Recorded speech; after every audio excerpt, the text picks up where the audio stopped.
The Illyrian piracy. When a people lived by piracy. It is a concept that feels both ancient and alarmingly modern, a time when the sea was not a highway for commerce, but a hunting ground. Imagine just for a moment the sun-drenched Adriatic, deceptively calm, its surface glittering like a sheet of hammered blue metal. From the Greek perspective, sailing a heavy, slow merchant vessel laden with grain from Sicily or wine from Corcyra, the eastern coastline of this sea was a place of profound dread. This coast, what we now know as the lands of Albania, Montenegro, and Croatia, is a geographic masterpiece of chaos, a labyrinth of over 1,000 islands, deep-set fjords, and hidden coves, all backed by the stark, gray limestone mountains of the Dinaric Alps. This geography did not just permit piracy, it demanded it, fostering a culture where the sea was the only reliable field for harvest. Here, the Lembus, the quintessential Illyrian vessel, emerges from a hidden channel between two islands, rocks cloaked in scrub pine. It is not a large ship, not the quinquereme of a great power, but it is terrifyingly fast, low in the water, propelled by two banks of oarsmen who know every current and shallow. This is not organized naval warfare as a state might conduct it. It is something more organic, a way of life woven into the very fabric of the coastal tribes, a seasonal, predatory migration as natural as that of the tuna. This reputation for maritime plunder, often exaggerated by their victims, became the defining characteristic of the Illyrian peoples for centuries. It is this reputation, this razor-sharp edge between trade and terror, that first carved their name into the histories of Greece and Rome, and it is here our story begins. I'm glad you're here, wishing you peace, rest, and maybe a little historical inspiration before sleep. Take a moment to like the video and subscribe, but only if you genuinely enjoy what I do here. I'd love to know where and when you're listening from tonight. And so, we settle in, allowing the quiet of the room to merge with the imagined sound of a distant sea, and we turn our gaze toward that rugged coastline. We are looking for the origins of a people, or more accurately, a mosaic of peoples who inhabited the Western Balkans for well over a millennium, a group known collectively and often imprecisely by that single name, the Illyrians. Our story starts on the water because that is where history, or rather written history, first noticed them, and it noticed them with a distinct shudder of fear. The Greeks, civilized and maritime, who planted their colonies like seeds along the shore, wrote of them first. To a merchant in Epidamnus, or a statesman in Apollonia, the Illyrians were the other, the Highlanders, the barbarians, the unpredictable force that descended from the shadowy mountains or emerged suddenly from the blinding afternoon sun on the water. This piracy was not simple, disorganized robbery. It was a sophisticated and vital component of the local economy. The land itself was challenging. The karst landscape, beautiful but severe, offered little in the way of broad, fertile plains for large-scale agriculture. Life was hard. Sustenance was drawn from small terraced plots, goat herding, and the mining of iron and copper in the interior. The sea, therefore, represented boundless opportunity. The fleets of Lemby were often owned not by rogue captains, but by the tribal kings and chieftains themselves. It was, in essence, a state-sanctioned enterprise, a form of irregular warfare and wealth redistribution that filled the coffers of the hill forts or gradine that dotted the coastal mountains. They seized grain, wine, olive oil, and textiles, but their most valuable cargo was human. The slave trade was a brutal and lucrative pillar of the ancient economy, and Illyrian raids fed the markets of the Aegean and Italy, a harsh reality that fueled the animosity of their neighbors. Let us consider the primary vessels of this trade, the ships that defined their power. The Liburnians, one of the most prominent northern Illyrian tribes, were perhaps the most renowned shipbuilders, their vessels so effective that the Romans themselves would later adopt their designs. The Liburna, or Liburnian galley, was a marvel of efficient, lightweight construction, built for speed and maneuverability, rather than for carrying heavy cargo or surviving deep ocean storms. It was designed for the specific environment of the Adriatic: island hopping, coastal raiding, and swift interception. These ships allowed them to control the narrow sea, to demand tribute from passing vessels in exchange for safe passage, a practice that, from a Roman or Greek perspective, was indistinguishable from extortion. This activity created a distinct maritime culture. These were not just warriors, they were consummate sailors, men and women who understood the treacherous Bora wind that could scream down from the mountains without warning, and who could navigate the complex rocky channels in total darkness. Their lives were tied to the rhythm of the sailing season. In winter, the seas were too rough, the lembi were pulled ashore, and life retreated to the smoky warmth of the hill forts. But when spring broke, the sea lanes opened, and the watchmen on the high gradine would look south and east, waiting for the telltale white sails of merchant ships rounding the capes. It is crucial to understand that Illyrian was an external label, a simplification.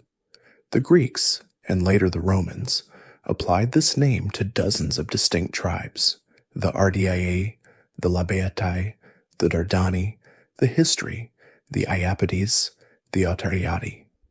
These groups often shared linguistic and cultural traits, but they were just as likely to fight one another as they were to raid the Greeks. They were a fragmented, decentralized tapestry of clans and kingdoms, united only by a shared geography and a reputation they had earned upon the waves. This reputation, however, would have profound consequences. It was the Illyrian pirates, in their small, swift ships, who would eventually poke the nascent, expanding power that was wrapping its methodical hand around the Italian peninsula. Rome, a power built on law, order, and the sanctity of commerce, would not and could not tolerate a nest of pirates on its eastern flank forever. The stage was thus set, not by grand armies marching, but by the splash of oars in a hidden cove, for a collision of worlds that would ultimately draw the Illyrian peoples out of the mist of prehistory and into the harsh, illuminating light of the classical age. But to truly understand these sea raiders, these enigmatic highlanders, we must pull back from the glittering, sunlit surface of the Adriatic, leaving the splash of the Lembus and the anxiety of Greek merchants far behind. We must journey deeper into the past, beyond the reach of any written word, into a time of mist and echoes, seeking the very genesis of the Illyrian peoples. The name Illyrian itself, as the Greeks and Romans used it, is a veil. It is a convenient, sweeping term for a staggering diversity of tribes, and it only describes them after they had already become a formidable presence. To find their roots, we must dig beneath the foundations of the hill forts, back into the soil of the Bronze Age, searching for the first movements of the people who would millennia later claim this rugged land as their own. Our search begins not with archaeology, but with language, the fragmented remnants of the Illyrian tongue, preserved only in personal names, river names, and a few words scribbled by baffled Roman scribes, tell us one fundamental truth. It was an Indo-European language. This places the ancestors of the Illyrians within the greatest migration in human prehistory.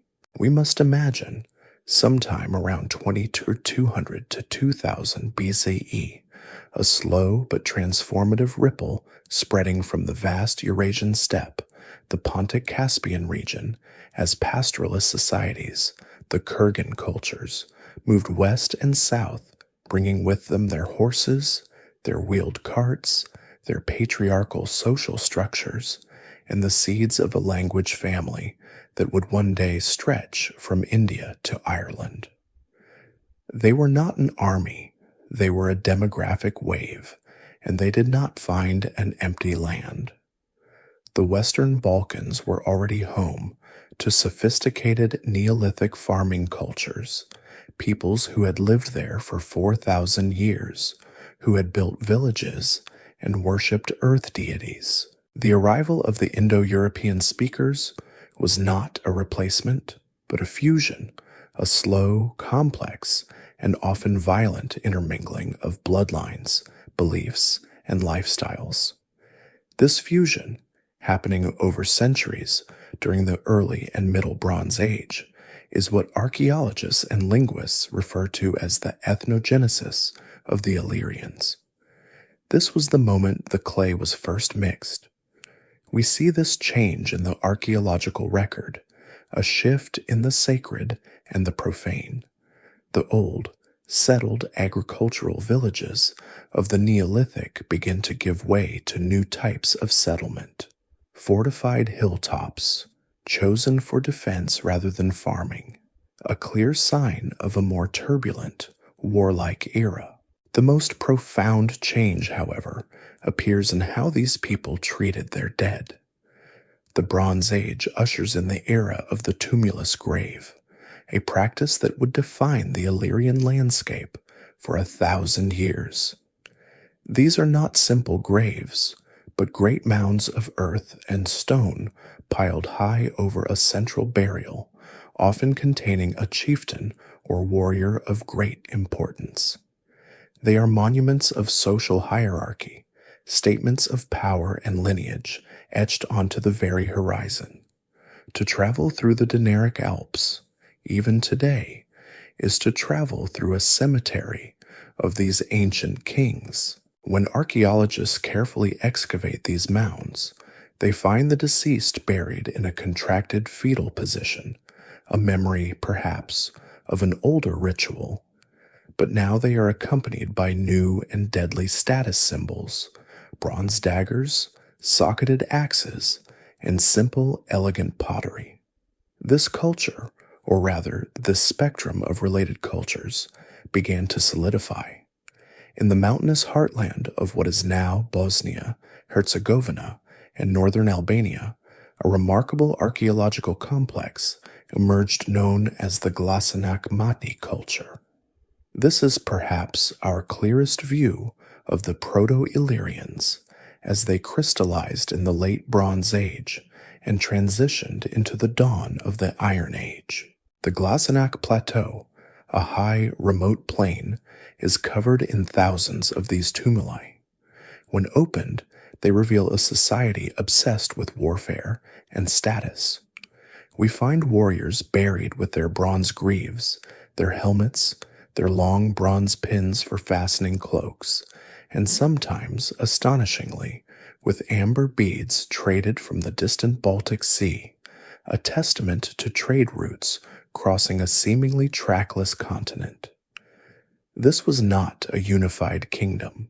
It was a patchwork of chiefdoms, each controlling a valley or a highland plateau, each centered on its gradina or hill fort. They were pastoralists. their wealth counted in flocks of sheep and goats, their lives dictated by the highland summers and the sheltered valley winters. They were also miners. The Balkans are rich in copper, iron, and silver, and these metals formed the backbone of their power and their art. They hammered bronze into intricate fibulae, brooches, and heavy torques, decorating them with geometric patterns, the triangle, the diamond, and the swirl of the swastika, an ancient sun symbol used across the world. The serpent, too, becomes a dominant motif, coiled on bracelets and pins, a powerful chthonic symbol of fertility, protection, and the underworld, an echo of a faith we can see but no longer read. And so, as the Bronze Age collapsed around 1200 BCE, that mysterious, violent period that saw the fall of the Mycenaeans and Hittites, the Illyrian peoples did not collapse with it. They endured. They were insulated by their mountains, decentralized in their power structures. While the great palaces of the Aegean burned, the Illyrian chieftains on the Glasenac Plateau continued to raise their burial mounds, and crucially, they embraced the new technology that was filtering up from the south: iron. The transition to the Iron Age, around 800 BCE, was not a revolution for them, but an upgrade. It simply made their existing lifestyle more effective. Iron weapons were harder, iron tools were sharper.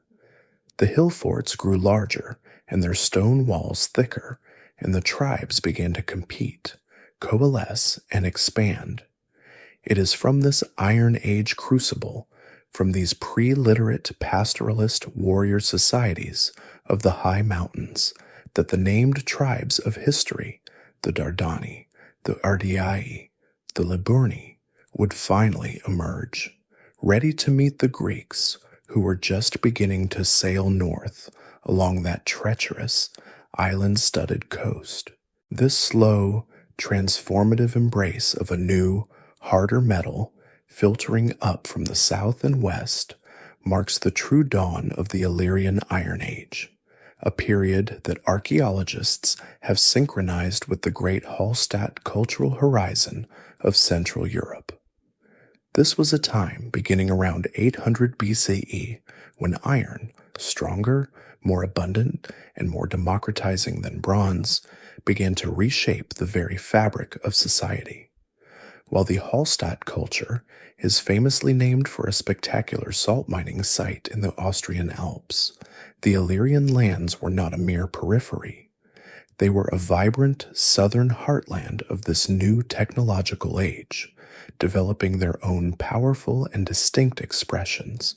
The shift was profound, as the acquisition of bronze had relied on long-distance trade for scarce tin, whereas iron ore was far more common, hidden in the rocky hillsides of the Balkans themselves. This new metallurgy, the smoky, difficult magic of smelting iron from stone, allowed for a proliferation of tools and weapons, empowering local chieftains and making their communities more self-sufficient, more resilient, and ultimately more dangerous. This resilience was chiseled directly into the landscape in the form of the gradine, or hilltop forts. These were the definitive architectural and social feature of the Illyrian Hallstatt period. While settlements on high ground had existed in the Bronze Age, the advent of iron tools and the pressures of a growing, competing population transformed them into something truly monumental. We must imagine the labor involved, the quarrying and moving of millions of stones, often without mortar. These were not castles in a later medieval sense, but vast fortified enclosures, their locations chosen with a strategist's eye. A gradina would command a river valley, a crucial mountain pass, or a coastal approach, its inhabitants able to see for miles in every direction. They were beacons of power, visible symbols of a tribe's dominion over a particular territory. The construction itself speaks of a well-organized society. Massive cyclopean walls, sometimes several meters thick, encircled the summit. These were not single ramparts. They were often complex defensive systems with multiple concentric walls, deep ditches cut into the limestone, and imposing gateways protected by bastions. Inside these stony perimeters, life was clustered and communal. Excavations reveal the foundations of rectangular houses, built of wood and clay or rough-hewn stone, packed tightly together. These were not just military garrisons. They were the true centers of life, bustling with craftspeople, their hearths sending plumes of smoke into the sharp mountain air. Blacksmiths, their hammers ringing on iron anvils, forged the new weapons, long slashing swords, socketed spearheads, and sturdy agricultural tools. Potters worked local clay into the distinctive geometric decorated pottery that archaeologists now use to trace cultural connections between these scattered forts. Life within the Gradina was one of verticality and defense. In times of peace, the surrounding valleys and slopes would be used for grazing flocks and cultivating small plots of wheat, barley, or millet, which the newly available iron plowshares and axes made slightly more tractable. But at the first sign of a rival raiding party, the blast of a horn would echo up the slopes, and the population, along with their precious livestock, would retreat behind the impenetrable safety of the stone walls. This defensive posture defined the Illyrian mindset. It bred a fierce independence and a profound parochialism. Your world was the valley you could see from your walls, and everyone else was a potential threat or a potential target. These forts were the embryonic capitals of the tribes that would soon enter the historical record.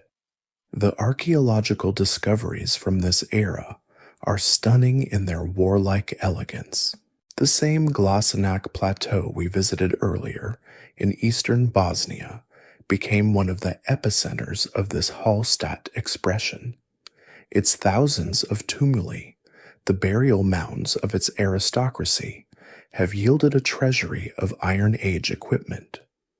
We find the warriors buried with their full panoply, bronze helmets of the Illyrian type, recognizable by their distinctive parallel crests, alongside the new, deadly iron spears and swords. Their cloaks were fastened with elaborate bronze fibulae, or brooches, often shaped into animal forms or complex geometric spirals, showcasing a sophisticated local artistry. These graves are a silent testament to a stratified society, one ruled by a martial elite who displayed their wealth and power both in life, upon their high fortresses, and in death beneath their monumental mounds of earth. This period, from roughly 800 to 450 BCE, was the crucible. The Illyrians were not, as the Greeks might have believed, a static, timeless, barbarian people. They were participants in a major European technological and social transformation. The Hallstatt dawn provided them with the tools, the social structure, and the defensive posture that would characterize them for the next 500 years. It was this world of fortified hilltops, of iron-wielding chieftains and pastoralist warriors that was solidifying in the Dinaric Alps, just as Greek ships began to explore the Adriatic coast with greater frequency.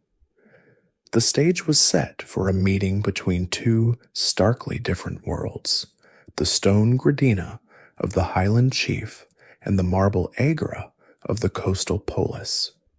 From the high, windswept Gradine of the Hallstatt period, we must now adjust our focus, looking down from that general, smoky dawn to the complex populated landscape of the classical Iron Age. That single convenient name, Illyrian, which the Greeks painted with a broad and often fearful brush, begins to fracture upon closer inspection.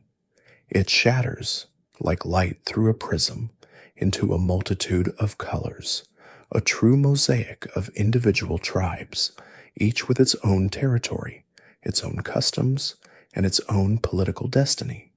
To speak of the Illyrians is to speak of the Dardani, the Ardii, the Liburni, the Autoriatai, the History, and dozens more, all inhabiting that rugged western Balkan peninsula, from the foothills of the Alps down to the borders of Epirus. They were a people defined by their fragmentation, their fierce local loyalties bound to a specific mountain, a specific valley, or a specific set of islands, and they were far more likely to wage war against one another than to unite against a common foe. Mapping this tribal landscape is an act of historical archaeology, a careful piecing together of the scattered, often contradictory accounts left by Greek and Roman geographers, men like Hecataeus of Miletus, Strabo, and Pliny the Elder, who wrote of these peoples from the decks of ships or from the relative safety of their coastal colonies. Their maps were sketched in words, imprecise and warped by rumor, but they are the only maps we have. Let us begin our journey in the north, along the sun-washed, island-strewn coast of the upper Adriatic, the territory of the Liburni. This tribe inhabited the coastline and archipelago of what is now Croatia, from the Istrian Peninsula south to the Krka River. They were, first and foremost, a people of the sea. While other Illyrians were highlanders who merely used the sea, the Liburni were the sea. They were consummate shipbuilders and sailors, their power resting not on hilltop forts, but on the speed and agility of their fleets. Their society was a thalassocracy, a maritime confederation of communities that dominated the Kavarner Gulf and the northern sea lanes. They were traders as much as raiders, their ships connecting the amber routes of the north with the burgeoning civilizations of Italy and Greece.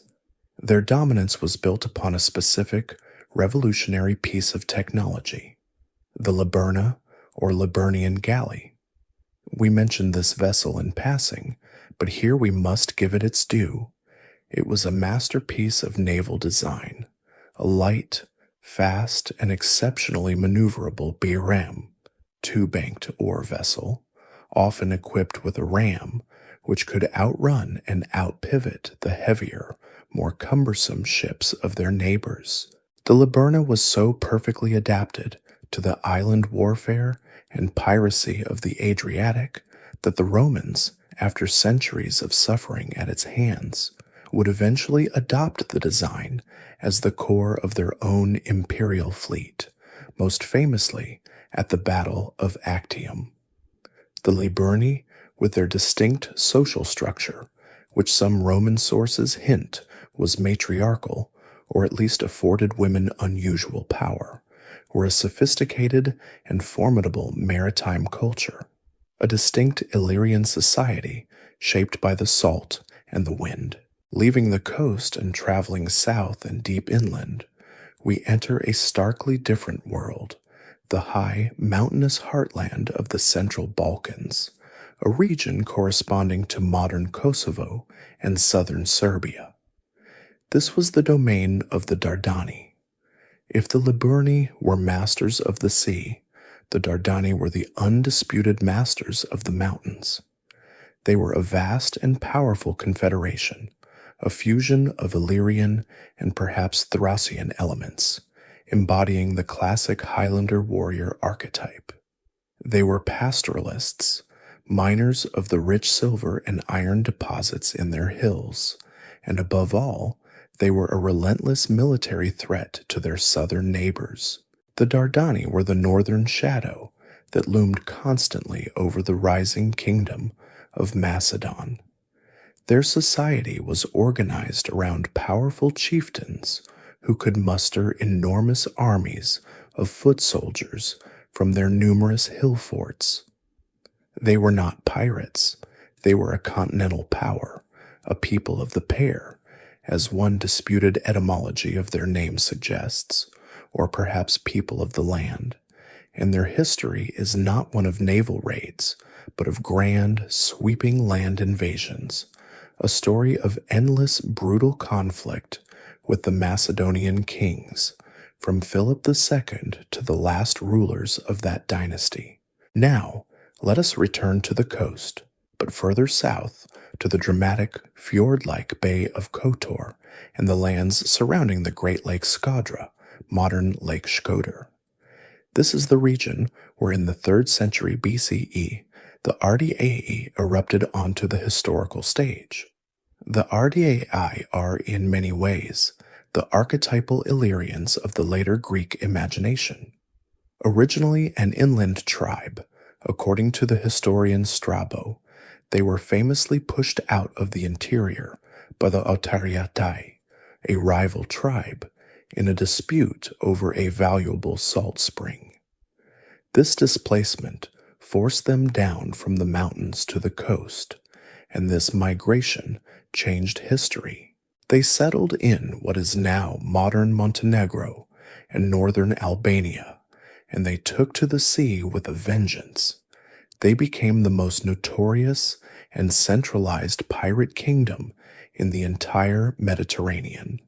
While the Liburni practiced a mix of trade and raiding, the Ardeai, under their future kings, Agron and Tuda, weaponized piracy on an industrial scale.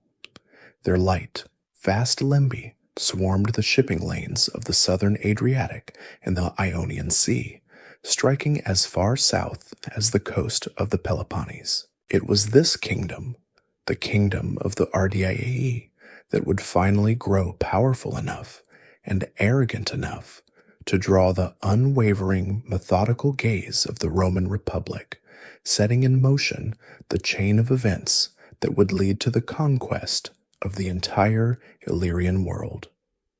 These three, the Liburni, the Dardani, and the Ardeai, represent the main strands of Illyrian identity: the northern sailors, the central highlanders, and the southern pirates.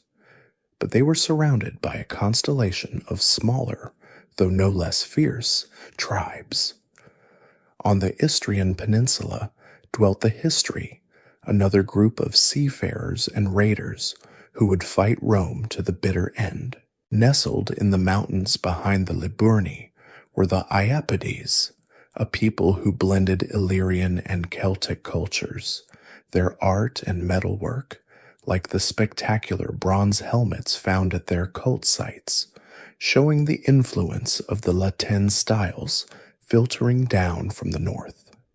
And between the Dardani and the Ardeai lived the Autariatai, who famously warred with the Ardeai over that salt source, a conflict that demonstrates how local resources, not grand ideologies, drove the politics of the Illyrian interior. This, then, was the Illyrian world, not an empire, not a nation, but a shifting, complex, and deeply fragmented mosaic of peoples, each clinging fiercely to their own patch of unforgiving stone.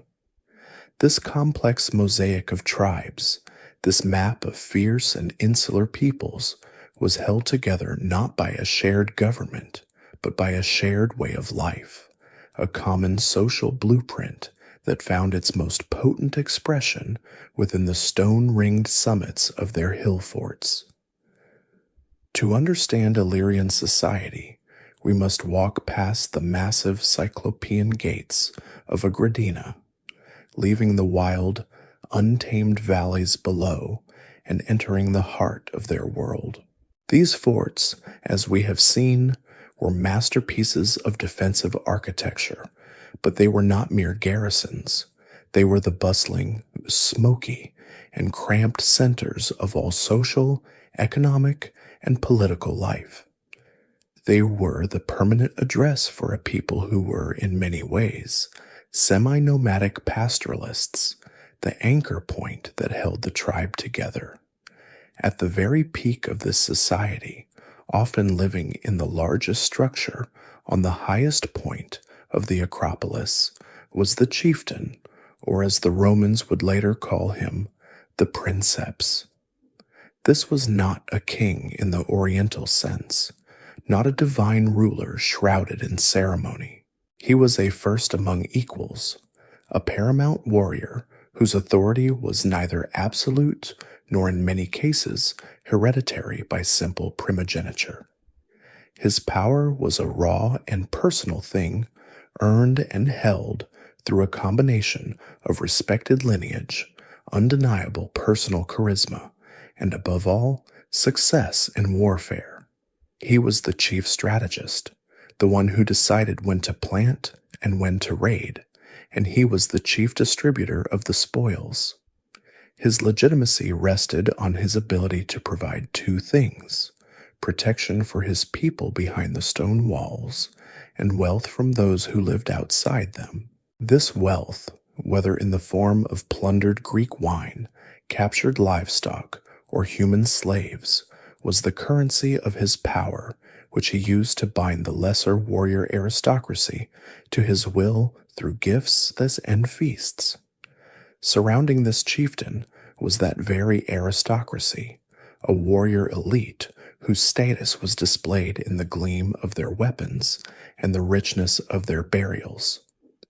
These were the heads of the most powerful clans, the phylarchs who could bring their own bands of kinsmen to the chieftain's muster. They formed a council of sorts, advising the chief, and just as often challenging him for supremacy. When archaeologists unearth their graves, the social stratification becomes starkly clear. While a common man might be buried with a simple iron spearhead or a pottery vessel, these aristocrats were interred with the full regalia of their class: long iron slashing swords, bronze helmets of the elegant crested Illyrian type, protective greaves for their shins, and ornate bronze fibulae to pin their heavy woolen cloaks. Their wealth was not in coin, but in land, in the vast flocks of sheep and goats that grazed the mountain pastures, and in the number of warriors who answered their personal call. Below this martial nobility lived the great bulk of the tribe, the populace, the freemen.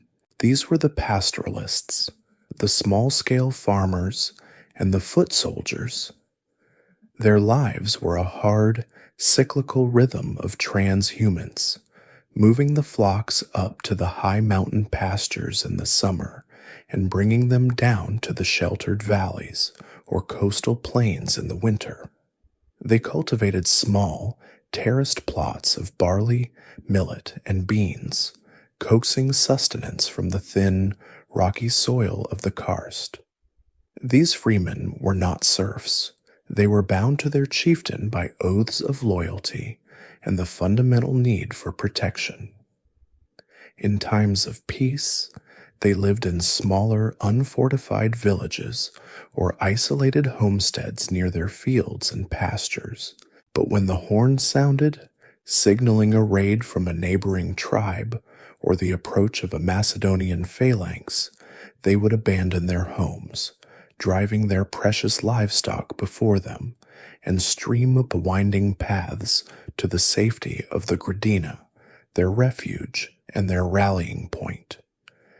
Inside the walls, this influx of people and animals would create a cramped, loud, and vital community. Here, amongst the freemen, lived the specialists, the craftspeople whose skills were the sinews of the Illyrian economy.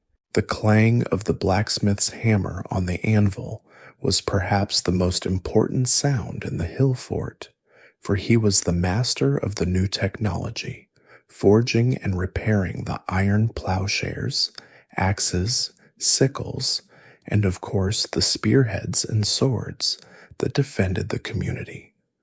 Weavers, primarily women, worked at upright looms, their presence betrayed by the hundreds of baked clay loom weights that archaeologists find in the earth, turning the wool from the tribe's flocks into the rough, durable textiles needed for cloaks and tunics. Potters, using local clay, crafted the vessels for storing grain, water, and olive oil, often decorating them with the distinctive geometric patterns, triangles, diamonds, and spirals that served as a kind of tribal identity. At the very bottom of this social ladder, often invisible in the archaeological record, but undeniably present, were the slaves. This was a society where warfare and piracy were endemic, and the primary product of both was the human captive. These unfortunate individuals, seized from a Greek merchant ship or a rival tribe's village, performed the hardest labor. They would have toiled in the mines, cutting iron and copper from the earth, quarried the stone for the great walls, tended the flocks in the most remote pastures, or served in the households of the aristocracy. They were, in brutal economic terms, a commodity, a key source of the wealth that the chieftains used to maintain their power, both by using their labor and by selling them in the great slave markets of the Mediterranean, like those at Epidamnus.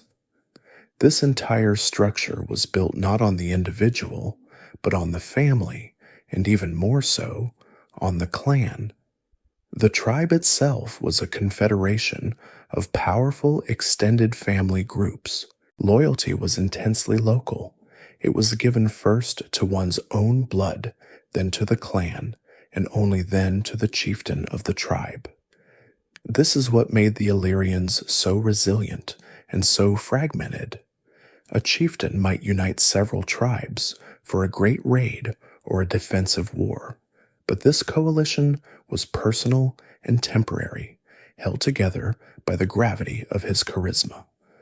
When he died, the alliance would often shatter, the clans and sub-tribes reverting to their natural, default state of fierce independence.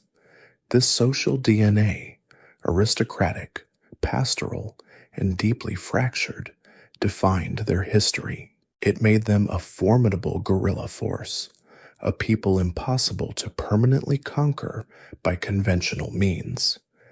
But it also made them incapable of forming the centralized bureaucratic state necessary to challenge the great territorial empires of Macedon and Rome that were very soon to appear on their borders.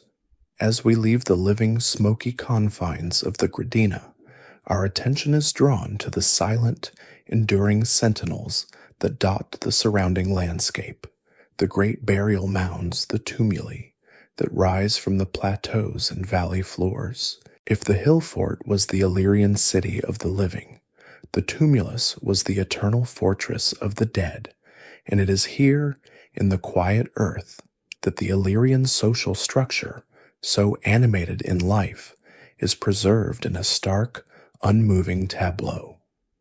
These mounds, often appearing as simple grassy hills to the untrained eye, are in fact deliberate monumental acts of architecture piled high with earth and stone.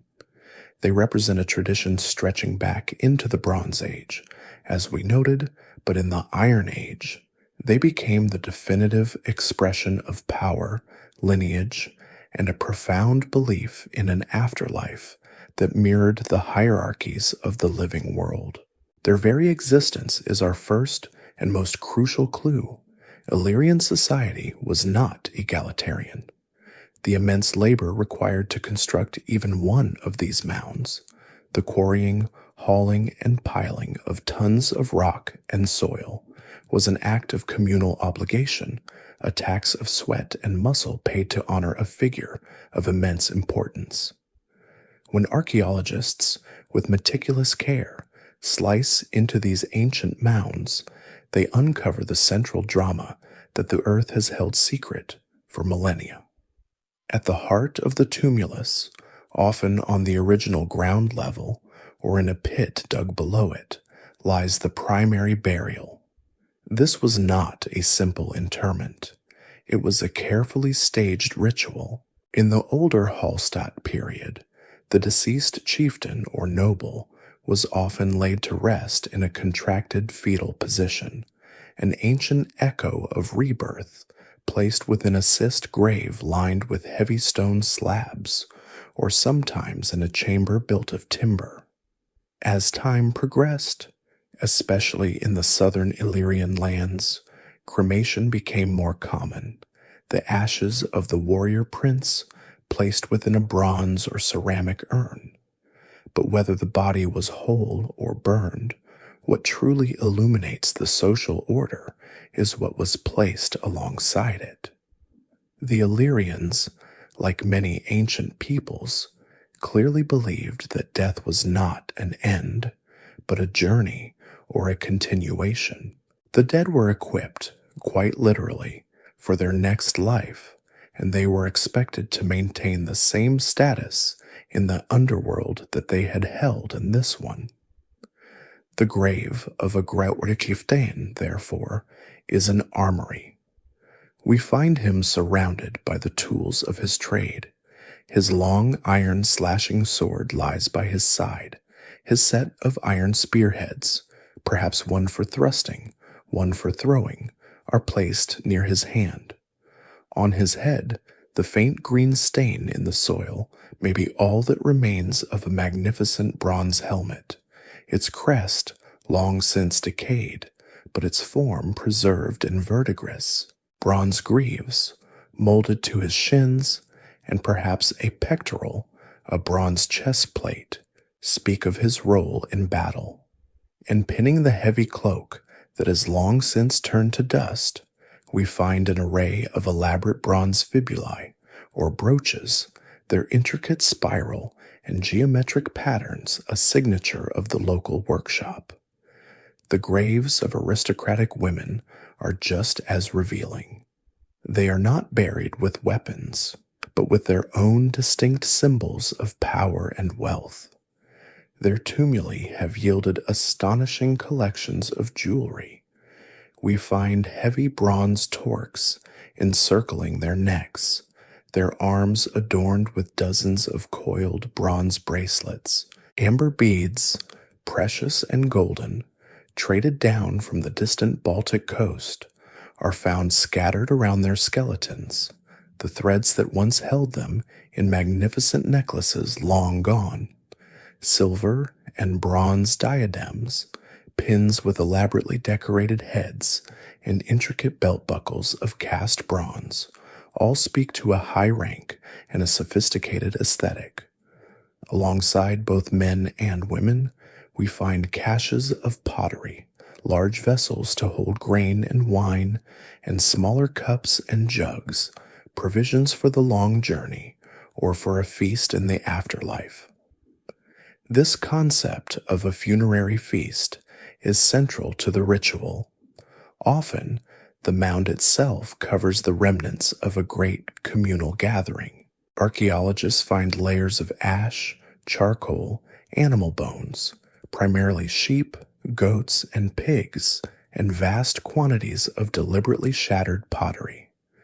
This is the debris of the final send-off, a feast where the clan gathered to eat, drink, and bid farewell to their fallen leader. Their acts of consumption and ritual breakage sealing the grave and honoring the deceased. In the most powerful princely burials, like those found on the Glasenac Plateau, which we have visited before, the ritual could be even more extravagant. Here, we find evidence of horse sacrifice, the warrior's noble steed slain and buried with him, ready to be ridden in the next world. Some discoveries, like the stunning bronze-fitted ritual chariot found at Glasenac, were not weapons of war, but symbols of the immense status, objects of almost unimaginable value, meant to convey the deceased's importance to the gods themselves. These tumuli were not randomly placed. They were often clustered in great necropolies, cemeteries of the elite, placed in highly visible locations, such as along ridges or beside crucial pathways. They were, in essence, a form of communication, a physical claim to the land. Each mound was a new stone added to the ancestral legacy, a visible reminder to all who passed that this valley, this pasture land, belonged to the clan of the great chief buried beneath. They functioned as a dynastic archive written in earth and stone. In a society without writing, these graves were the history books, their contents the biographical chapters of a ruling class. They stand today, silent witnesses on the Balkan hillsides, offering us the clearest, most intimate glimpse into the Illyrian soul, revealing a world where status was paramount, warfare was a way of life, and death was merely a promotion to a more permanent and just as stratified social sphere. Within the silent earthen chambers of the tumuli, surrounded by the bronze armor and amber beads of the departed, we are left with more than just a map of social hierarchy. We are standing in the antechamber of Illyrian spirituality, for these elaborate burials are the most powerful and almost the only texts we possess regarding their faith. The Illyrians left behind no holy books, no arias of myth, no stone-carved theologies. Their religion, like their society, was unwritten, ancient, and deeply woven into the very landscape they inhabited. It was not a single, organized faith, but a spectrum of local cults practiced by individual tribes, a polytheistic and animistic worldview that saw the sacred in the sun, the stone, the water, and most powerfully, in the serpent. One of the most profound markers of this faith is an absence.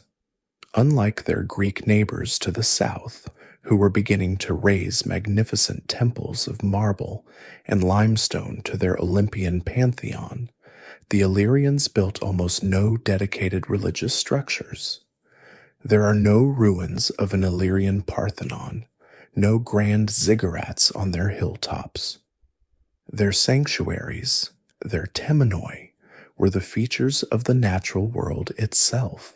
They worshipped on windswept mountain peaks, which they saw as the dwelling places of sky gods. They left offerings in sacred groves of ancient oak trees, in dark, silent caves that were seen as portals to the underworld, and at the bubbling sources of springs and rivers, which they revered as life-giving deities. Their worship was conducted in the open air, a faith suited to a pastoralist people, its rituals tied to the changing of the seasons, the fertility of the flocks, and the cycles of life and death. From the thousands of artifacts unearthed from their gradine and tumuli, two symbols emerge with such overwhelming frequency that they must be considered the central pillars of this lost religion: the sun and the serpent. The sun was a paramount object of worship, a life-giving force in a high mountainous land. This solar cult is expressed through a powerful and persistent geometric language. We find it in the endless variations of the concentric circle and the spiral, motifs that adorn bronze pendants, large decorative belt plates, and the fibulae that held their cloaks. The swastika, an ancient symbol of the sun's movement and good fortune, is also a common design, stamped onto pottery or engraved in metal, an echo of a shared Indo-European heritage. This solar worship was not just abstract. Archaeologists have found numerous bronze pendants shaped like birds, primarily waterfowl such as ducks or swans. This is a key piece of a widespread European myth, where the sun was not merely a disk in the sky, but was believed to be a deity, carried on a chariot pulled across the heavens by sacred birds. These small bronze effigies, worn as amulets, were prayers for protection and favor from the most powerful deity they knew. The very tumuli themselves, circular and monumental, are in a sense symbols of the sun, anchors of life and power on the land. This reverence for a celestial, sky-father deity, a god of light and order, was one half of their spiritual world. The other half was darker, older, and perhaps even more potent. It was the chthonic, or underworld cult, and its supreme icon was the serpent. The snake is the most dominant animal motif in all of Illyrian art. We find it everywhere.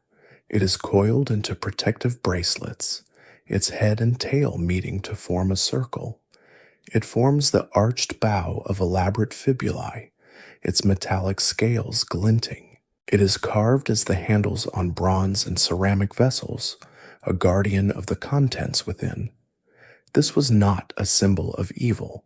It was a profound symbol of life, fertility, and protection, inextricably linked to the earth, the ancestors, and the grave.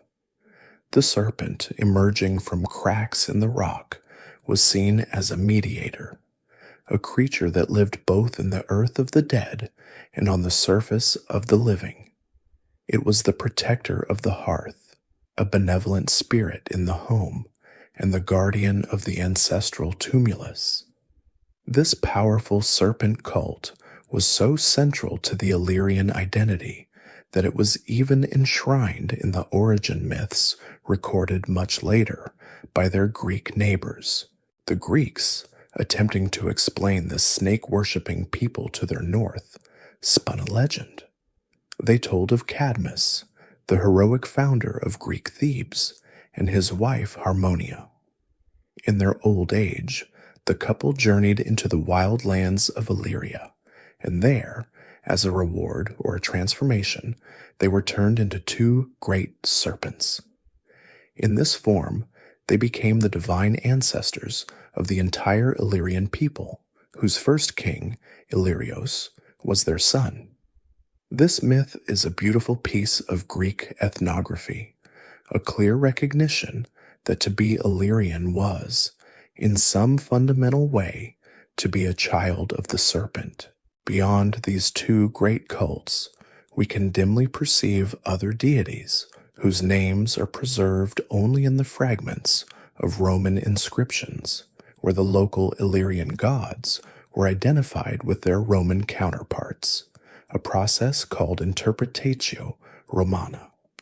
At Racinium, the capital of Queen Tuta, a god named Madaris was worshipped, a divine protector depicted on horseback, possibly a god of healing and war, who was later revered by Illyrian soldiers serving in the Roman army far from home.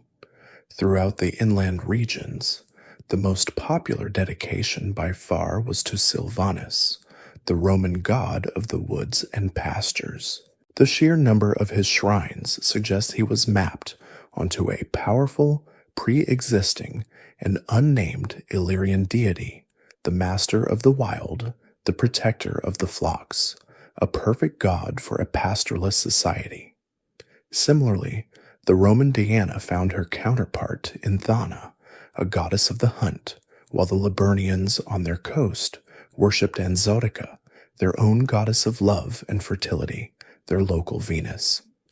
These figures, Vidasus, Thana, Madaris, are the last fading echoes of a full and complex pantheon, one that governed every aspect of Illyrian life, from the forge to the forest, from childbirth to the grave. This rich, animistic world, defined by the mountain peak and the sacred serpent, was a closed, self-referential system, a culture that had evolved in relative isolation for 1,000 years. But beginning in the 7th and 6th centuries BCE, a new and profoundly different people began to arrive, not in a great wave of migration from the interior, but in sleek, high-prowed ships from the south, their crews speaking a language of astonishing precision and carrying a worldview utterly alien to the Illyrian highlands. These were the Greeks, propelled from their overpopulated city-states in the Aegean by land hunger and an insatiable appetite for commerce, and they were in the midst of their great colonization, an explosive expansion that planted Greek polis from the Black Sea to the coast of Spain. They had long known of the Adriatic, which they called the Adrias Kolpos, as a stormy and dangerous sea, the haunt of the Liburnian pirates. But they were now drawn to its shores by the promise of new trade routes and the raw materials, timber, pitch, silver, and iron that the Illyrian interior possessed in abundance. They did not come to conquer the Gradine or pacify the mountains. That was far beyond their ability or desire. They came to establish emporia, fortified trading posts built on easily defensible coastal sites, islands, or peninsulas. These new cities were pinpricks of Hellenic civilization on a vast barbarian shore. The two most significant and consequential of these foundations were planted on the coast of what is now Albania, in the territory of the Illyrian tribe known as the Taulanti. Around 627 BCE, colonists from Corcyra, itself a colony of Corinth, established a settlement on a rocky peninsula near a superb natural harbor, naming it Epidamnus. A few decades later, around 588 BCE, another group, this time directly from Corinth and also involving Corcyra, founded Apollonia to the south, sited on a low hill near the mouth of the Aous, modern Vjosa River, a vital artery that led deep into the Illyrian heartland. These cities were not Illyrian. They were Greek to their very foundations. Their founders laid out the streets on a grid plan. They built a central agora for markets and politics. They raised temples to Apollo, Artemis, and Zeus, and they governed themselves through the familiar and often volatile mechanisms of the Greek polis, at first an oligarchy, which in Epidamnus later devolved into a fierce civil conflict, stasis, between the democrats and the oligarchs, a dispute that would quite famously become one of the immediate triggers for the Peloponnesian War, dragging the entire Greek world into conflict and proving how connected this remote coast had become. These walled cities were, in essence, islands of the Aegean world, their inhabitants speaking Greek, reading Homer, and minting their own beautiful silver coins, which soon became the dominant currency of the region. The relationship between these Greek colonists and the surrounding Illyrian tribes was the engine of cultural change for the next 3 centuries. It was a relationship built on a deep and necessary, if often mistrustful, symbiosis. The Greeks, with their backs to the sea, needed the Illyrians. They needed them for survival. The Illyrians provided the raw materials that the cities exported back to Greece: silver from the Dardanian mines, iron, high-quality timber for shipbuilding, hides, wool, and tragically, a steady supply of slaves captured in intertribal warfare. In return, the Greeks offered the Illyrian aristocracy the glittering products of a more complex material culture. Into the hands of the inland chieftains flowed fine Attic black figure and red figure pottery, vessels depicting the myths of Heracles and Achilles, which the Illyrians used in their own funerary feasts. They imported Greek bronze helmets, which began to replace the native Illyrian type, and, most importantly, they imported rivers of Greek wine and the refined bronze vessels, the crouters, hadrii, and kylixes, associated with the symposium, the formal Greek drinking party. This trade was a two-way conduit for ideas. The Illyrian elite, while retaining their own language and core beliefs, began to adopt the outward trappings of Hellenic culture as a new, potent form of status symbol. To be buried with a magnificent bronze crater from Corinth or a set of Athenian cups was to declare one's worldliness, one's wealth, and one's connection to the centers of civilization. In the southern Illyrian lands, this process of Hellenization was slow but profound. Some chieftains began to speak Greek, the lingua franca of the Mediterranean. They adopted Greek military tactics and armor. This cultural exchange was not a one-way street. The Greeks, in turn, adopted Illyrian products and were influenced by local cults. But the flow of prestige was overwhelmingly from south to north. These colonies, Apollonia and Epidamnus, which the Romans would later rebuild and rename Dyrrachium, were the windows through which the Illyrians first truly looked at the classical world and the lenses through which that world first looked back at them. They were contact zones, places of translation, of commerce, and of friction. The Greeks built high walls for a reason. Their relationship with the Taulanti and other tribes was frequently hostile. Illyrian raids on the city's agricultural lands were common. Yet for every raid, there were 100 caravans of mules laden with silver and hides, winding their way down from the Gradine to the city gates. It was this sustained contact, this monetization of the Illyrian economy and the Hellenization of its elite that would slowly transform the disparate tribes, making them more aware of the wider world and, in time, capable of forming the larger, more ambitious kingdoms that would soon challenge their neighbors. Those new, orderly Greek cities, Apollonia and Epidamnus, sitting confidently on the Illyrian coast, were indeed windows, as we have said. But they were also something more. They were great, formalized ports, the new high-capacity termini for vast and ancient networks of exchange that snaked deep into the European continent, far beyond the comfortable comprehension of the Mediterranean world. The Illyrians, whom the Greeks often dismissed as simple shepherds and pirates, were in fact the crucial hinges in a transcontinental trade system, the vital middlemen who connected the cold, misty forests of the Baltic with the sun-drenched, sophisticated markets of the Aegean.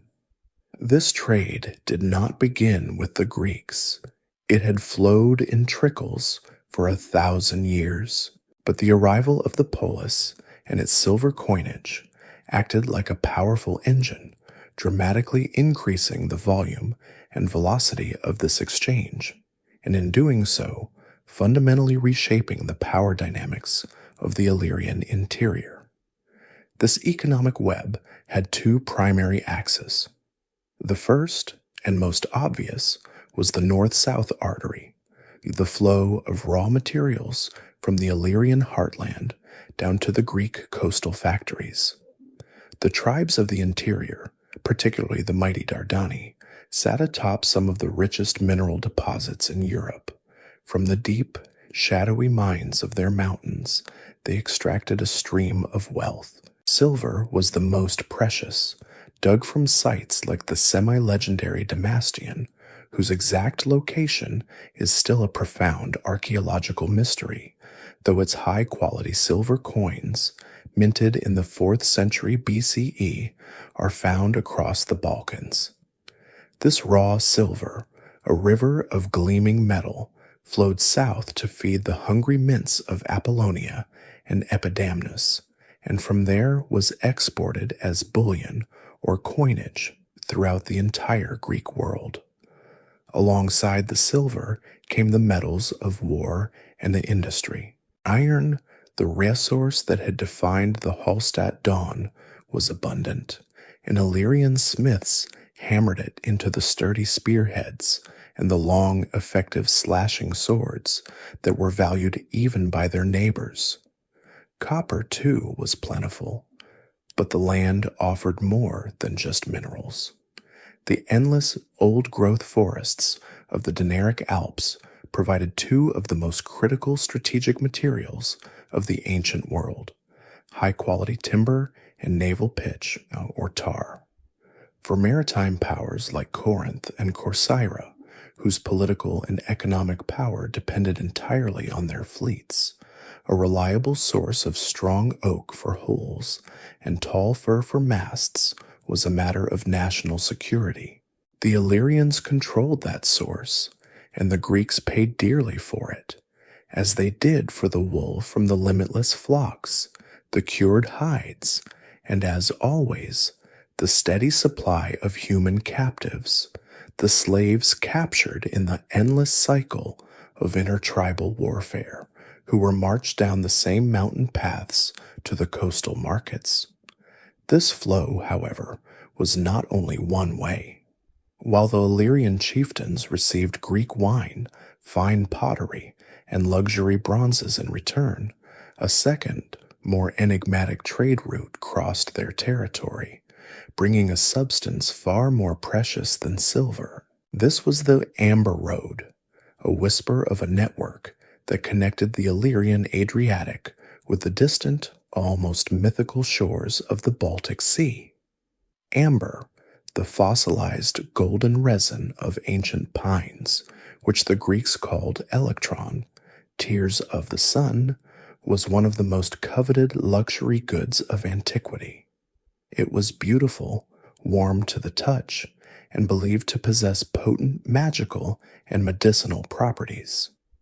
This Baltic gold would wash ashore on the beaches of what is now Poland and Lithuania, where it was gathered by local tribes. From there, it began an astonishing journey, passed from hand to hand, from tribe to tribe, following the great river valleys of Europe, the Vistula, the Elbe, the Danube, in a slow, meandering flow southward. The Illyrian lands, particularly the territories of the Iapodes and the Liburni in the north, were the southern terminus of this great road. The rivers of the western Balkans provided the final pathways for the amber to reach the warmth of the Mediterranean. This is not a theoretical connection. It is a fact written in the soil. When archaeologists, as we have seen, opened the princely tumuli at Glasenac, deep in the Bosnian mountains, they found warriors and noblewomen draped in necklaces of these golden Baltic beads. This amber, found in a grave dating to 700 BCE, had traveled over 1,000 miles, passed through dozens of hands, to be buried in an Illyrian mound, a clear testament to the wealth and the vast reach of these barbarian chieftains long before the first Greek colony was even founded. The Liburni, with their command of the northern coast, became the primary exporters, their ships carrying this precious resin across the Adriatic to the Italic tribes, or south to Apollonia, where Greek merchants purchased it eagerly, completing its long journey from a cold northern sea to the luxury markets of Athens, Corinth, and beyond. Thus, the Illyrian world was not an isolated backwater. It was a crucial, thrumming node of connection. Its trade routes formed a complex circulatory system, silver and iron flowing from the highland heart to the coastal ports, Greek wine and culture flowing back up the river valleys, and the precious golden stream of amber trickling down from the far north, crossing the Illyrian lands before dispersing into the wider Mediterranean. This trade was the fuel for the social changes to come. The chieftains who controlled the mines, the river valleys, or the coastal ports grew fantastically wealthy. This new concentrated wealth allowed them to expand their power beyond the traditional limits of the clan and the gradina. It gave them the means to hire mercenaries, to arm larger retinues, and to begin binding neighboring, weaker tribes to their will. The seeds of the first great Illyrian kingdoms were being watered by this flow of Baltic amber and Dardanian silver.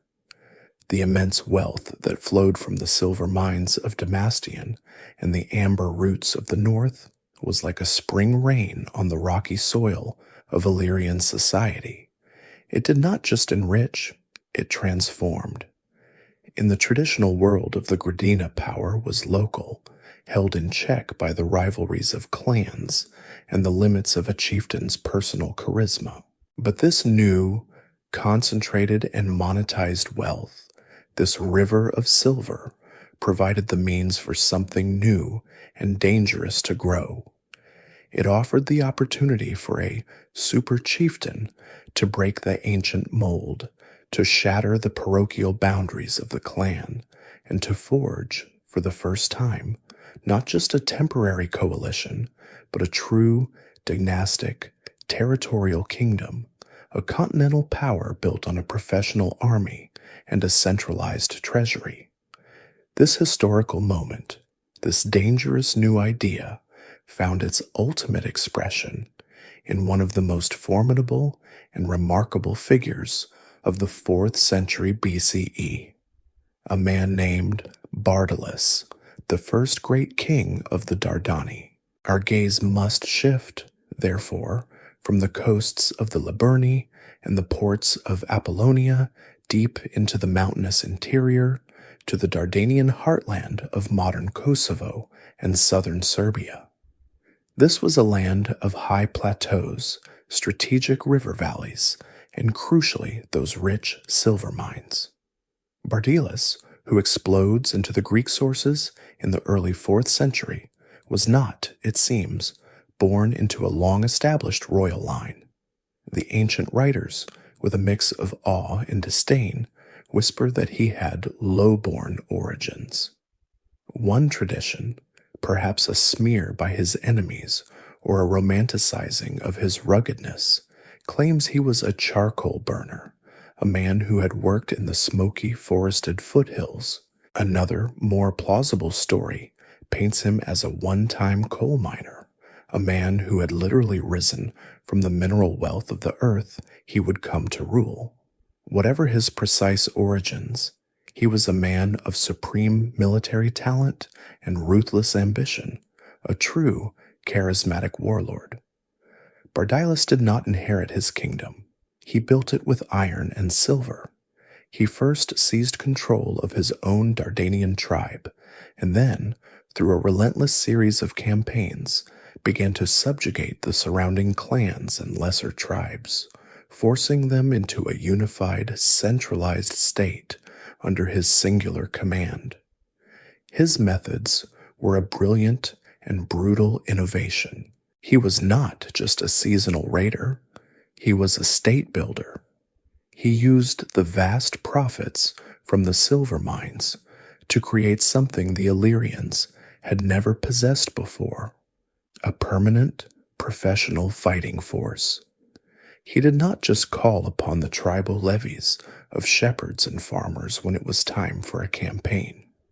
He maintained a standing army of warriors, mercenaries, and loyal retainers, paid in silver, armed with the best Dardanian iron, and bound not to a clan, but to him. This force, disciplined and experienced, allowed him to move beyond the traditional Illyrian tactics of guerrilla warfare and raiding. He could meet conventional armies in the open field, and he could win. Having forged this Dardanian sword, Bardalus looked south, and he saw a target that was both tempting and vulnerable, the kingdom of Macedon.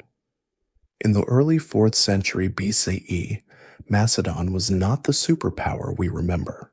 It was a perpetually troubled, unstable kingdom, a barbarian buffer state in the eyes of the southern Greeks, fractured by internal dynastic struggles and beset on all sides by enemies. To Bardilas, the fertile plains of Lower Macedon were the natural prize, the perfect field for plunder to keep his armies paid and his treasury full. He began a systematic campaign of raiding and invasion that would define his entire long reign and would, for decades, make the Dardanian kingdom the undisputed hegemon of the Central Balkans. His first major clash came around 393 BCE against the Macedonian king Amyntas III. Bardilas and his Dardanian army swept down from the mountains, and the Macedonian forces, unstable and disorganized, simply broke before them. Amyntas was utterly defeated, driven from his own kingdom, and forced to flee, becoming a king in exile. Bardilas, demonstrating his new political acumen, did not merely loot and leave. He installed a pliant puppet king on the Macedonian throne. Amyntas III eventually managed to regain his kingdom, but only with the help of Greek allies, and only, it is implied, by agreeing to pay a humiliating annual tribute to Bardilas. For the next 3 decades, Macedon lived in the shadow of the Dardanian king, its policies dictated, its security fragile, its kings forced to buy peace from the man who had proven himself their master. Bardilas, however, was not content with mere extortion. He was a conqueror. He expanded his kingdom, defeating the tribes of Epirus to the south, and even, according to one source, fighting as far away as the Ionian Sea. But his focus always returned to his broken vassal, Macedon. The final and most devastating of his campaigns came when he was a very old man, perhaps nearing 90, but still a formidable general.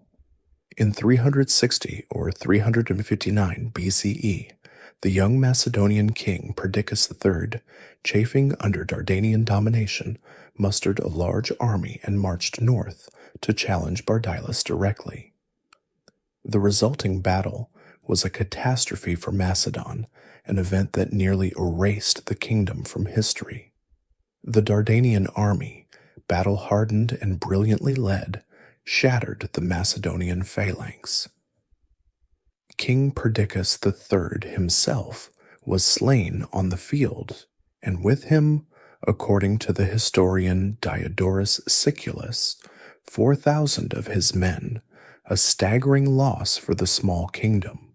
This victory was the absolute zenith of Bardilas's power.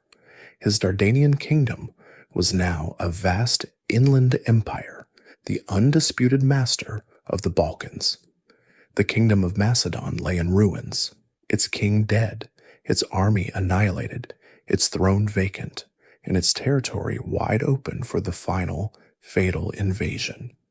The state was in a panic, and into this vacuum of terror and despair stepped the last surviving heir, a young man in his early 20s who had spent his teenage years as a political hostage in Greek Thebes, where he had studied the most advanced military tactics of the day.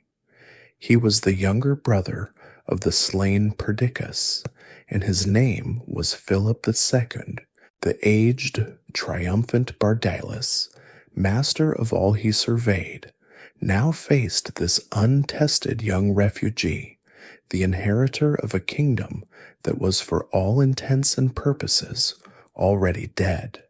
The old king, Bardilas, the charcoal burner turned emperor of the mountains, stood at the absolute pinnacle of his long 90-year life, his Dardanian kingdom stretching from the silver mines to the plains of a broken Macedon. And facing him was this young man, Philip II, who had inherited not a throne, but a smoking ruin, a state in utter chaos, its army annihilated, and its king slain on the field. The Illyrian tide was poised to wash over Macedon and erase it completely, to pour down into the fertile lowlands and claim them forever. But Philip, as history would soon learn, was not his brother Perdiccas. His years as a hostage in Thebes, the preeminent military power of Greece, had not been a comfortable captivity. They had been an education. He had studied at the feet of the master Epaminondas, the general who had shattered the Spartan hoplite, and he had returned to Macedon, not just as a king, but as a revolutionary military theorist. Philip, in the first desperate year of his reign, 23 years old, performed a miracle of statecraft.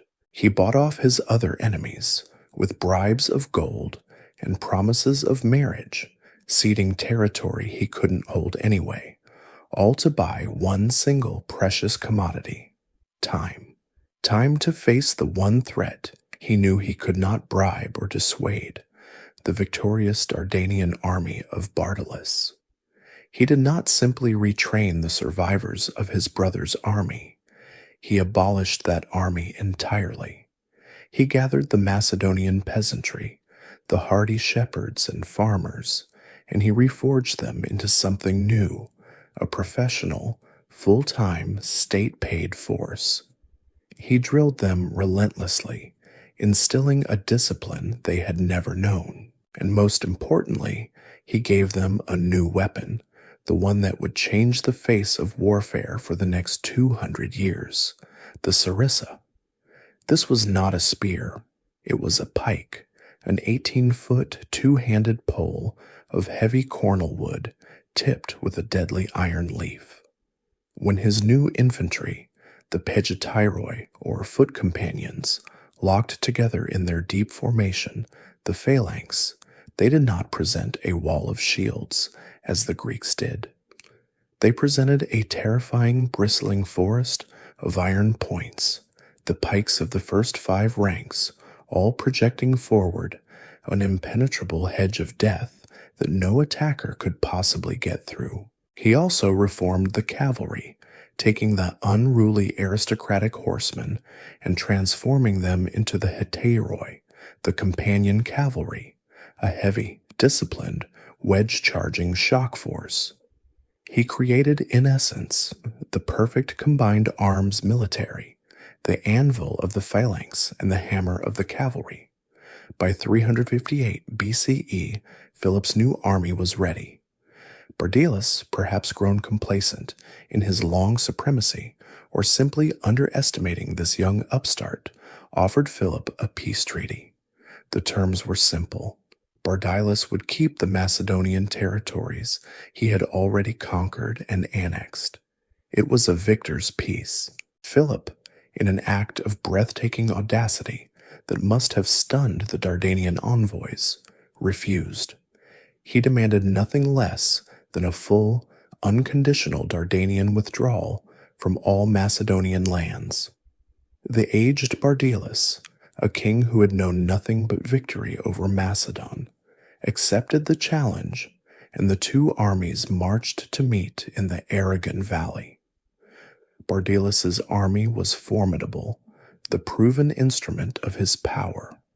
10,000 elite infantry, veterans of the victory that had killed Perdiccas, and about 500 cavalry. They were confident, masters of the field. Philip marched to meet him with a force of roughly equal size, 10,000 of his new, unproven sarissa bearers, and 600 of his new companion cavalry. The Dardanian army, as was its custom, deployed in a massive, dense, square formation, intending to win, as it always had, through a single, ferocious, overwhelming charge. The Illyrians, shouting their war cries, charged the Macedonian line. In any previous battle, the Macedonian infantry would have buckled, broken, and fled before this terrifying wave of men. But this time, they did not meet spears. They met the sarissas. The Illyrians crashed to a halt against a wall of iron points that they could not reach. Their own shorter spears and slashing swords rendered utterly useless. They were held at a distance, impaled on the pikes of the front ranks, unable to bring their own strength to bear. The Macedonian phalanx, a machine of disciplined, patient killing, held its ground, absorbing the shock of the Dardanian charge and pushing inexorably forward, a grinder of flesh and bone. For the first time, the Dardanian infantry was pinned, their momentum lost, their ferocity turning to confusion. This was the moment Philip had been waiting for. With the Illyrian center completely fixed, held immobile by the anvil of his phalanx, he unleashed his hammer.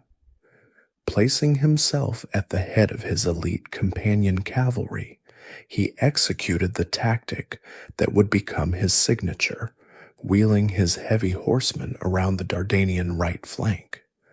The Illyrian formation, designed for a frontal assault, had no answer. The companions crashed into their side and rear, a devastating, thundering impact that shattered the Dardanian square. The battle, so long a stalemate, became a rout in an instant. Trapped between the forest of pikes to their front and the heavy lances of the cavalry in their rear, the Illyrian army dissolved. The scale of the defeat was unlike anything the Balkans had ever seen. The historian Diodorus Siculus, our main source, reports that 7,000 Illyrians were slain on that field, 70% of their entire army. The victory was total, a triumph not just of courage, but of a new revolutionary tactical system. And among the dead, fighting to the last at the age of 90, was King Bardylus himself, his long, brutal, and brilliant reign brought to an end by the very kingdom he had sought to extinguish. With this one single devastating battle, the Dardanian kingdom was shattered.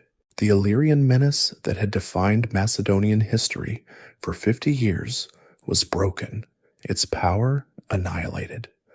Philip II had secured his northern border.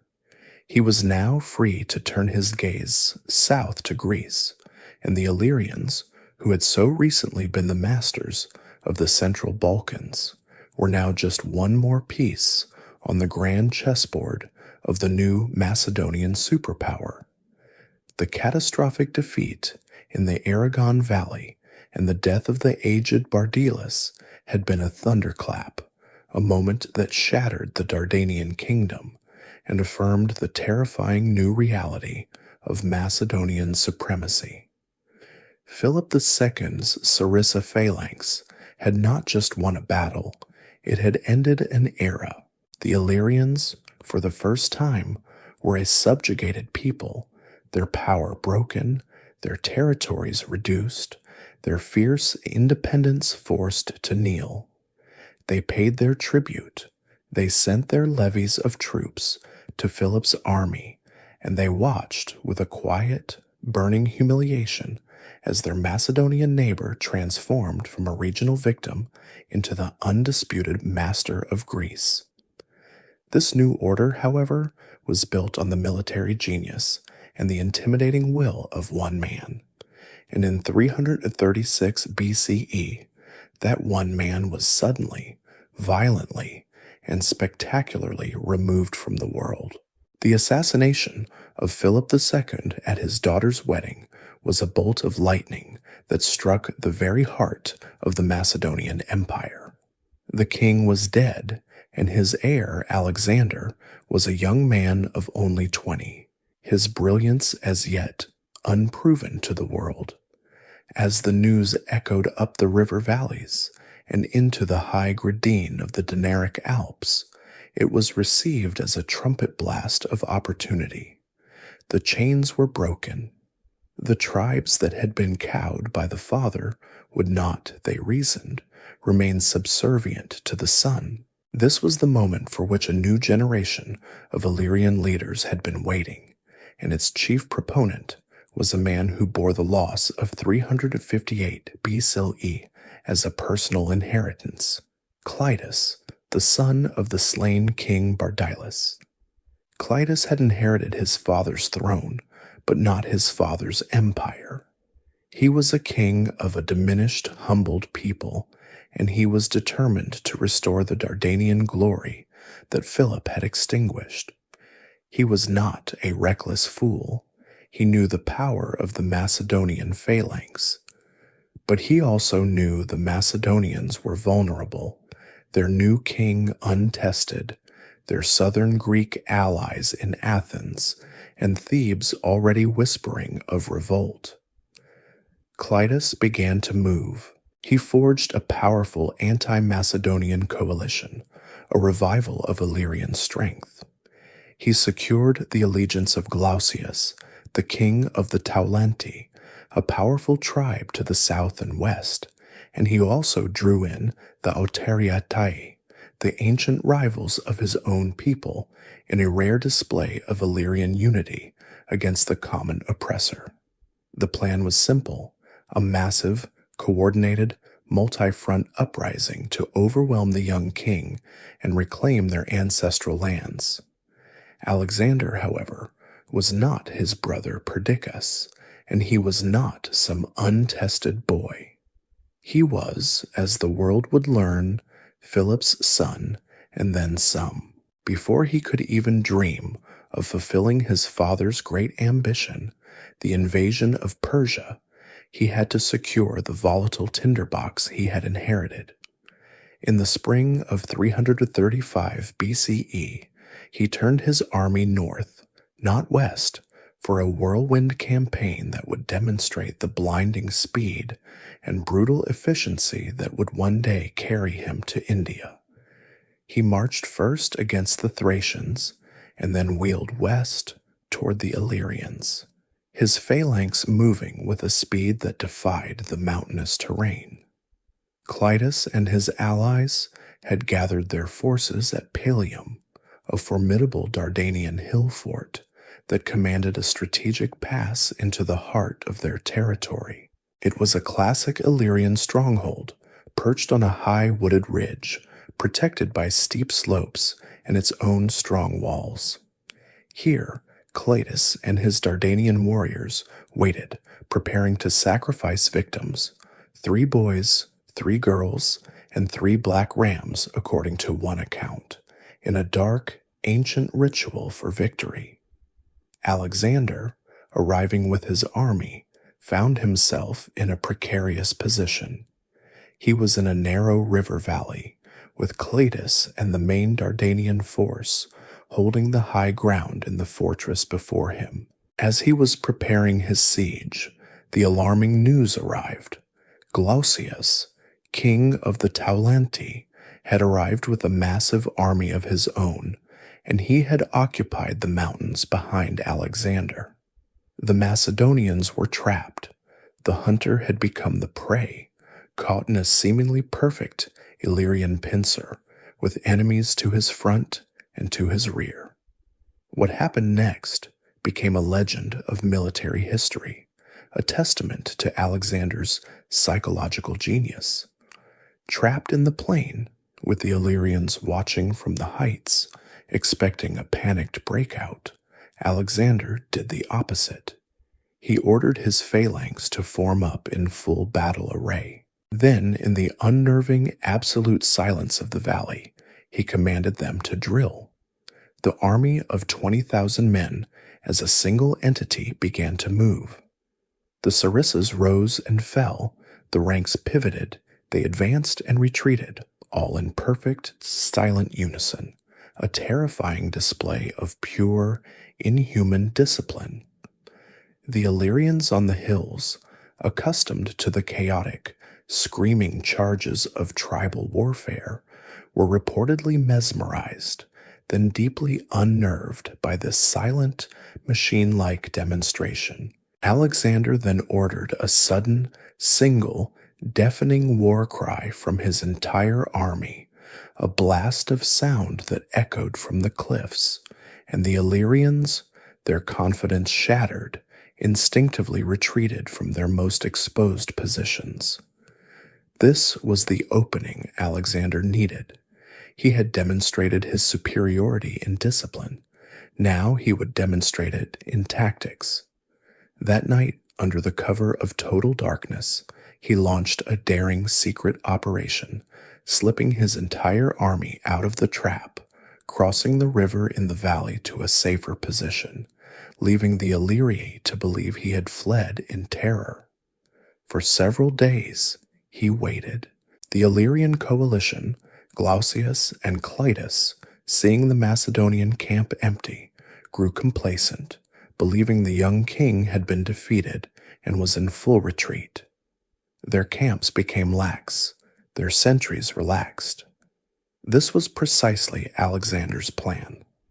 On the third night, he led his elite troops, his hypaspists and Agrianians, back across the river in a surprise assault.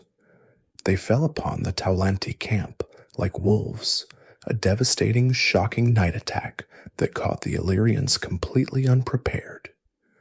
The camp dissolved into chaos, the Taulanti routed and scattered into the mountains. Clitus, still in the fortress of Pallium, awoke to see the army of his most powerful ally annihilated. His entire strategy was in ruins. Glaucius was gone, his own position now hopelessly exposed. With all hope lost, Clitus set fire to Pallium himself, destroying his own capital to prevent it from falling into Macedonian hands, and then fled, a refugee, to find sanctuary in the Taulanti lands with the defeated Glaucius. In one swift, brilliant, and ruthless campaign, Alexander had broken the back of the last great Illyrian revolt. The Dardanian dream of independence, which Clitus had so desperately tried to revive, was over. Alexander, his northern border now brutally pacified and secured, turned his phalanx south, marched on rebellious Thebes, and razed it to the ground. The path to Asia was now clear. Alexander's northern campaign had been a surgical, brutal, and definitive success, a display of such overwhelming force that it seemed to have permanently cauterized the Illyrian threat to the Macedonian kingdom. For the next several decades, a tense but stable new order settled upon the Balkans. The Illyrians, particularly the once mighty Dardani, were a humbled people, their ambitions checked, their kings reduced to the status of wary, subordinate neighbors to the colossal Macedonian Empire and its warring successor kings, the Diadochi, who tore Alexander's legacy apart in their titanic struggles for his throne. The focus of the world had shifted south and east to the great battles of Ipsus and Raphia, to the founding of new, glittering capitals in Alexandria and Antioch. The Illyrian highlands, it seemed, had reverted to being a mere recruitment ground and a remote, mountainous periphery. But history, as we must always remember, rarely allows a vacuum to persist, and it was preparing a new, chaotic force, one that would not come from a civilized state-building south, but from the deep, forested heart of barbarian Europe. This new force was the Celtic Tempest, a vast and terrifying migratory wave of Gallic peoples that in the early 3rd century BCE crested the Alpine passes and surged south and east into the Italian and Balkan peninsulas.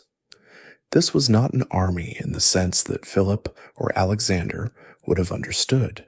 It was a Völkerwanderung, a mass migration of entire nations on the move.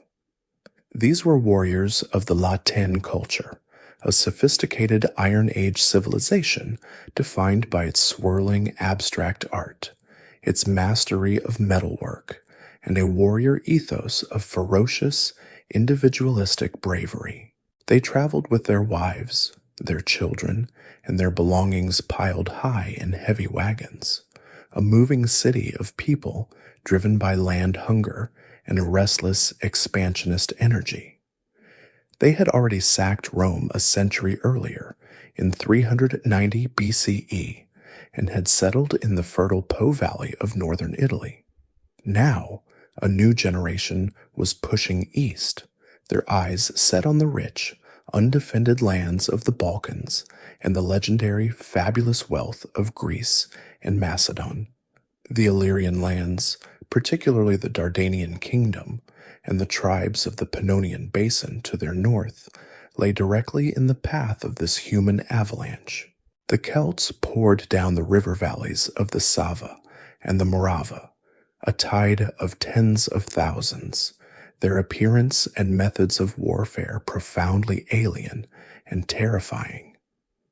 They were described by the Greeks as tall, fair-skinned, and loud, their chieftains often fighting naked in a display of ritual bravado. Their long iron swords and oval shields, a stark contrast to the pike and shield formations of the Hellenistic world. Their charge, accompanied by the deafening, discordant blast of the Carnix, a great, animal-headed war horn, was designed to inflict pure psychological terror. Around 280 BCE, this great expedition coalesced. A Dardanian king, perhaps Manunius, who had been consolidating his own power in the post-Alexander vacuum and had even begun to mint his own silver coins, was the first to recognize the existential nature of this threat.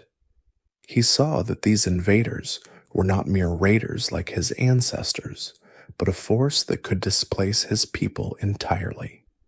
In a moment of remarkable pragmatic foresight, he sent envoys to the Macedonian king, Ptolemy Karaunos, a man who had only just seized the throne through murder and intrigue.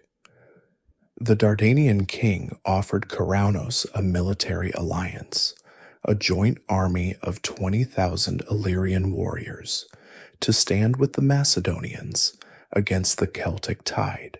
It was a historic offer, a joining of the two great traditional enemies of the Central Balkans against a common catastrophic threat.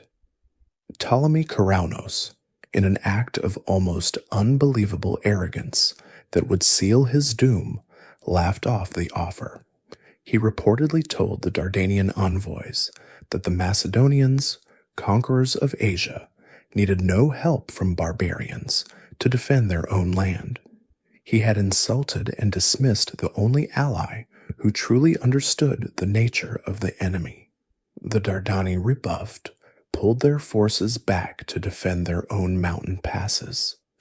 Karaunos, alone, marched his Macedonian phalanx north to meet the Gallic army, which was now led by a formidable chieftain named Bulgios.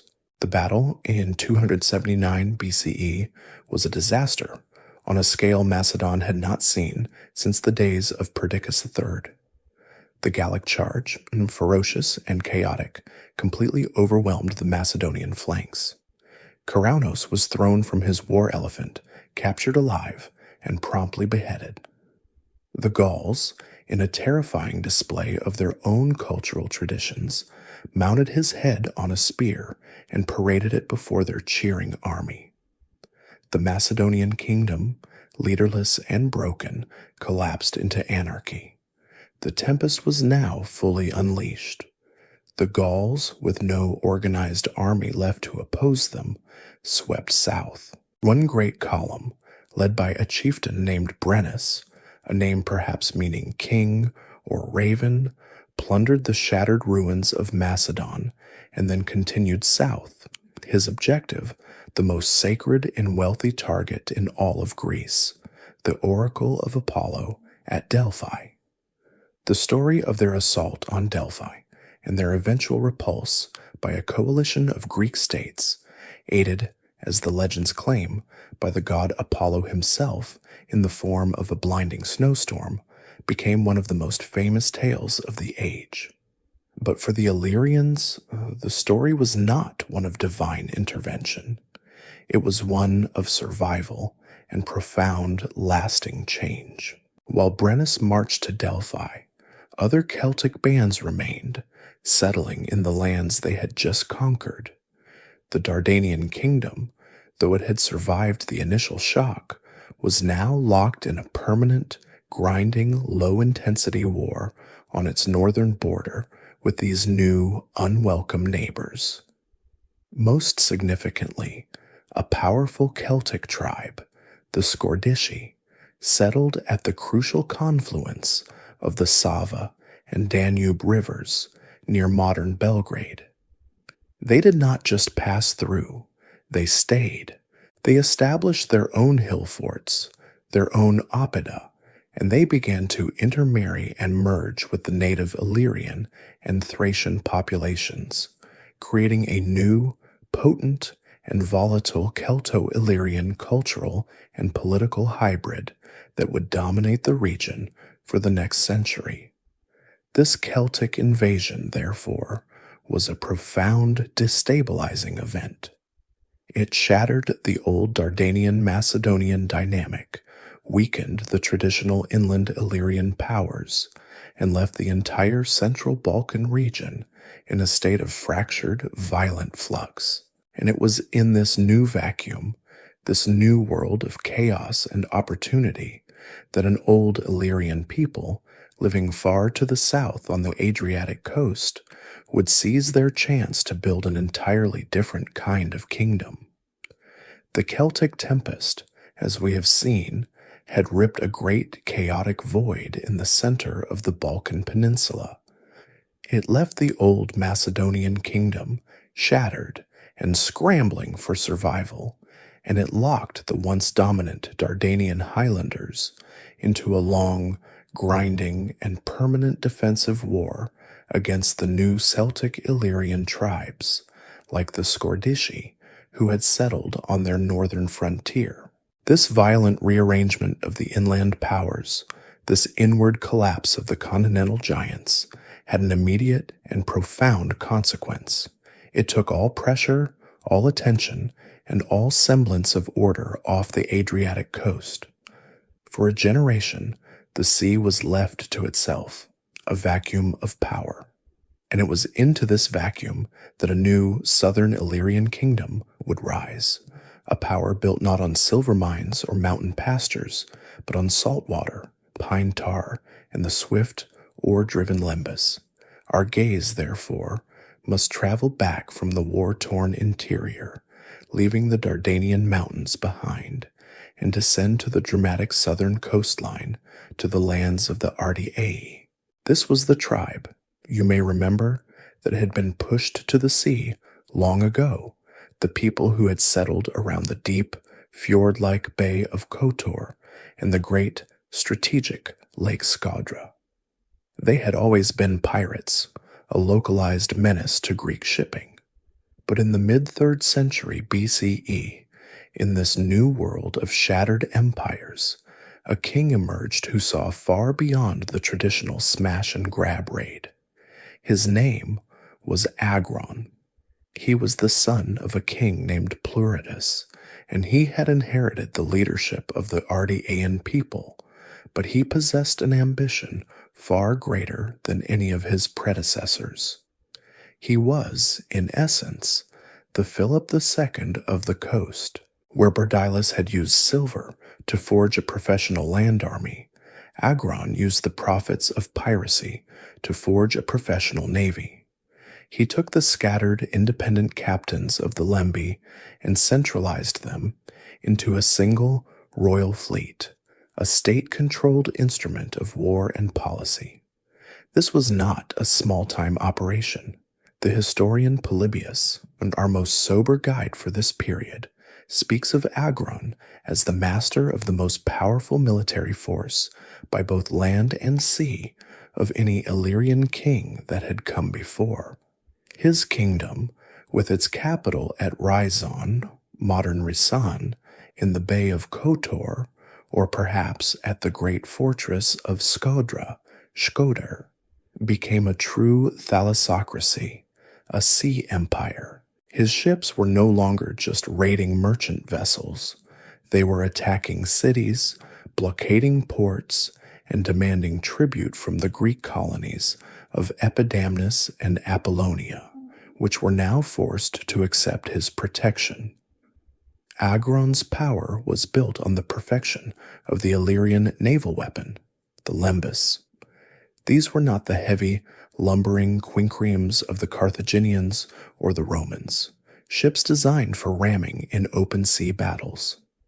The lembus was a serpent of the sea, a light, fast, and terrifyingly agile biram, its low profile making it difficult to spot from a distance.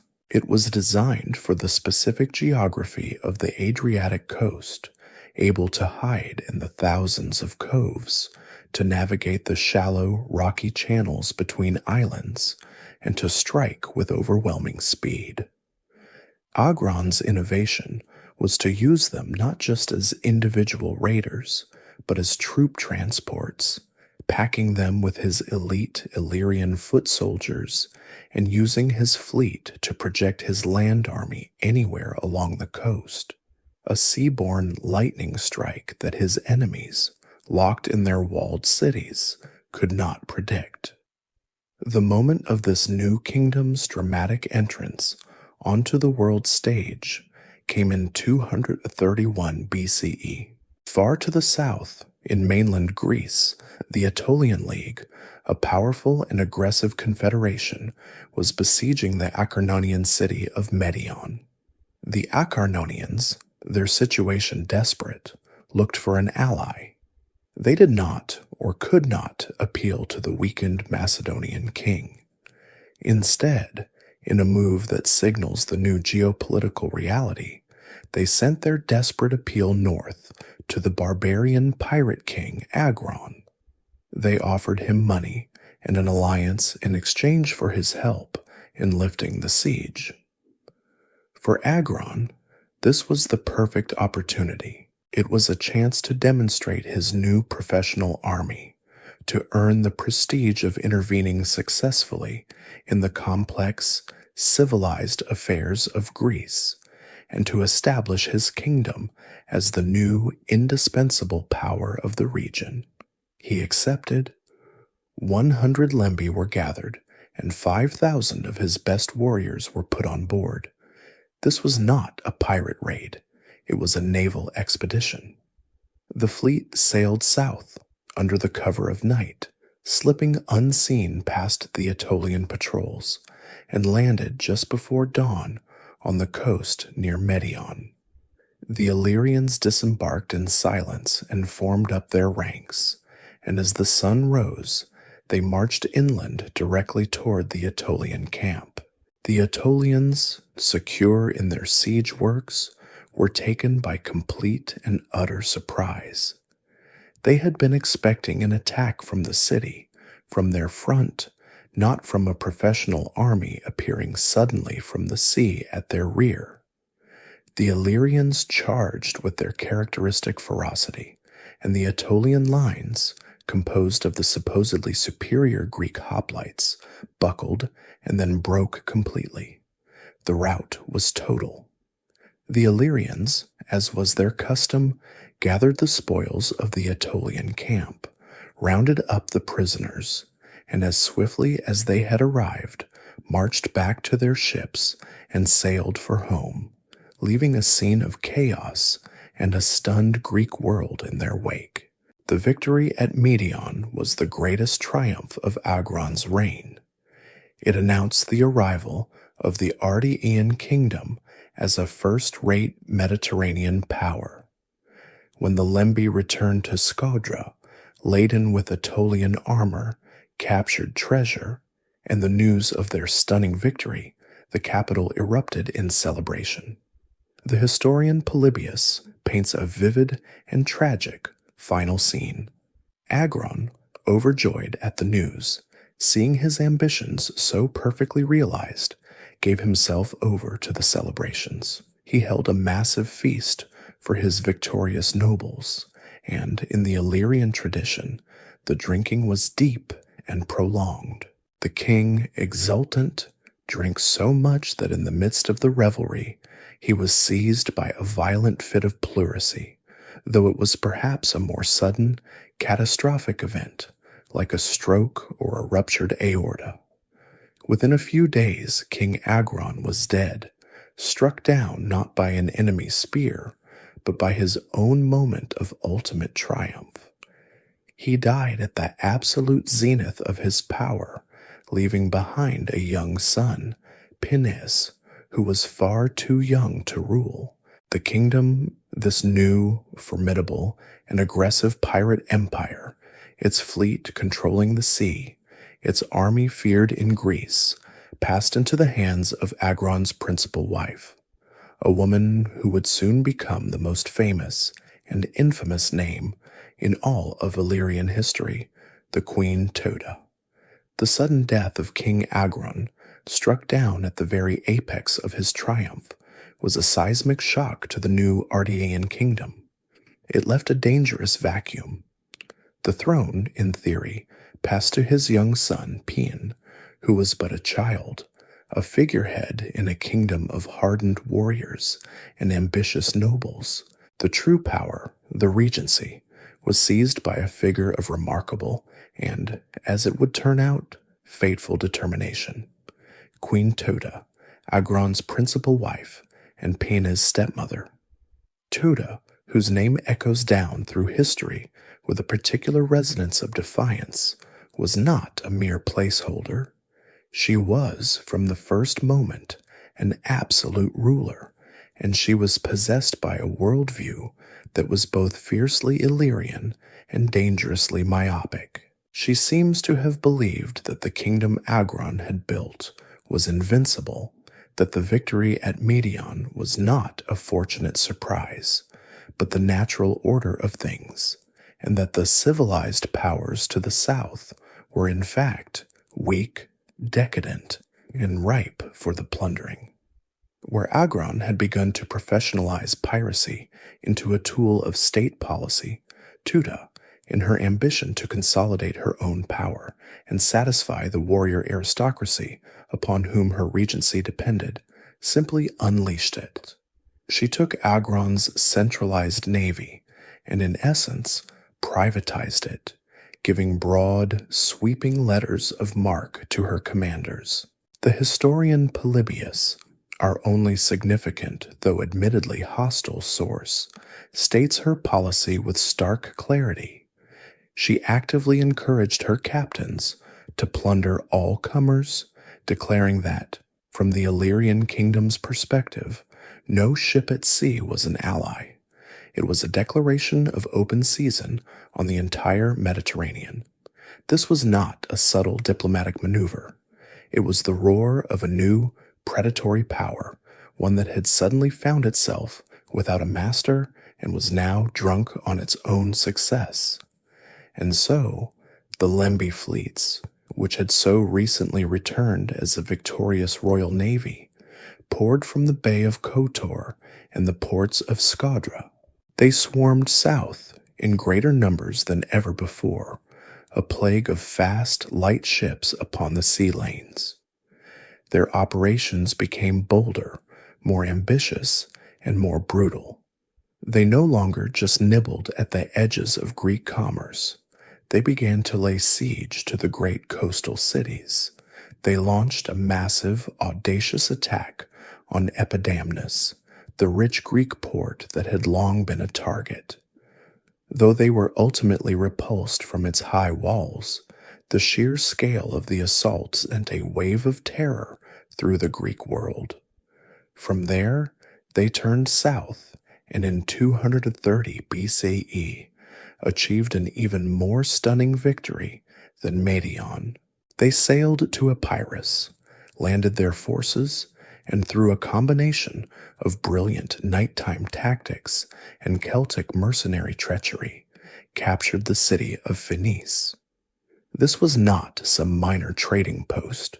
Phenice was the wealthiest, most powerful city in all of Epirus, the capital of its league, a center of immense commerce and prestige. The Illyrian army sacked it thoroughly. The news of the fall of Phenice was an earthquake. It was as if, in a modern context, A rogue state had suddenly seized and looted a major international financial center. The Epirot League, a respected member of the Hellenistic world, was forced to beg for a humiliating treaty, paying a massive ransom in silver and grain to Teuda's commanders to get their city back. The Ardeaean kingdom was no longer a regional nuisance. It was, in the eyes of the entire Hellenistic world, an existential threat, an empire of pirates that had just proven it could topple established states. But Teuta, in her moment of supreme triumph, had made a fatal miscalculation. Her fleets, in their indiscriminate rampage, had been sweeping up ships not just from Greece and Epirus, but from the other side of the Adriatic as well. They were capturing, robbing, and murdering Italic merchants, traders from the coastal towns of Italy who were supplying the Greek world with grain. These Italic traders were not technically Roman citizens, but they were friends and allies of Rome, and the rapidly expanding Roman Republic, having just consolidated its control over the entire Italian peninsula, was becoming acutely sensitive to its own economic interests, and more importantly, to its dignitas, its international reputation. The cries of the Italic merchants, who had lost ships, cargo, and kin, grew so loud in the Roman Forum that the Senate, a body of pragmatic and unsentimental oligarchs, could no longer ignore them. Rome had, until this point, almost entirely ignored the affairs of the Greek world east of the Adriatic. It was focused west, on its rivalry with the great maritime empire of Carthage. But Teuda's kingdom was not some distant problem in the Aegean. It was on Rome's doorstep. The Ardeaei were, in Roman eyes, a nest of vipers directly across their narrow home sea, a chaotic, lawless power that was strangling Roman commerce and mocking Roman power. The fall of Phoenice and the subsequent reports of even more brazen Illyrian attacks on Italic shipping was the final straw. The Senate, slow and deliberate, decided it was time to intervene, though not yet with legions. They would try first with words. They dispatched 2 envoys, the brothers Lucius and Gaius Coruncanius, to the Illyrian capital, to sail to Scadra, to stand before this barbarian queen, and to explain to her, in the plain, blunt language of Roman law, that her time as the scourge of the sea was over. The arrival of the 2 Roman envoys, Lucius and Gaius Coruncanius, at the court of Queen Teuta, marked a quiet, momentous collision, a friction of 2 worlds that could not possibly understand one another. On one hand, there were the Romans, men who embodied the rigid, legalistic gravitas of their republic. They were not subtle diplomats of the Hellenistic stripe, trained in ambiguity and veiled suggestion. They were lawyers and magistrates, and they saw the world in stark, binary terms, foes or nefas, lawful or unlawful. They had come not to negotiate, but to deliver a proclamation, a legal cessation order from the Senate and people of Rome. On the other hand, there was Teuta, a queen who had just overseen the sacking of Phoenice, the richest city in Epirus. She was at the apex of her power, surrounded by the rough-hewn warrior aristocracy of the Ardeaeis, men who had brought her immense wealth and who, in return, expected her to protect their ancestral and highly profitable way of life. The meeting, as recorded by Polybius, was a masterpiece of mutual incomprehension, a dialogue of the deaf.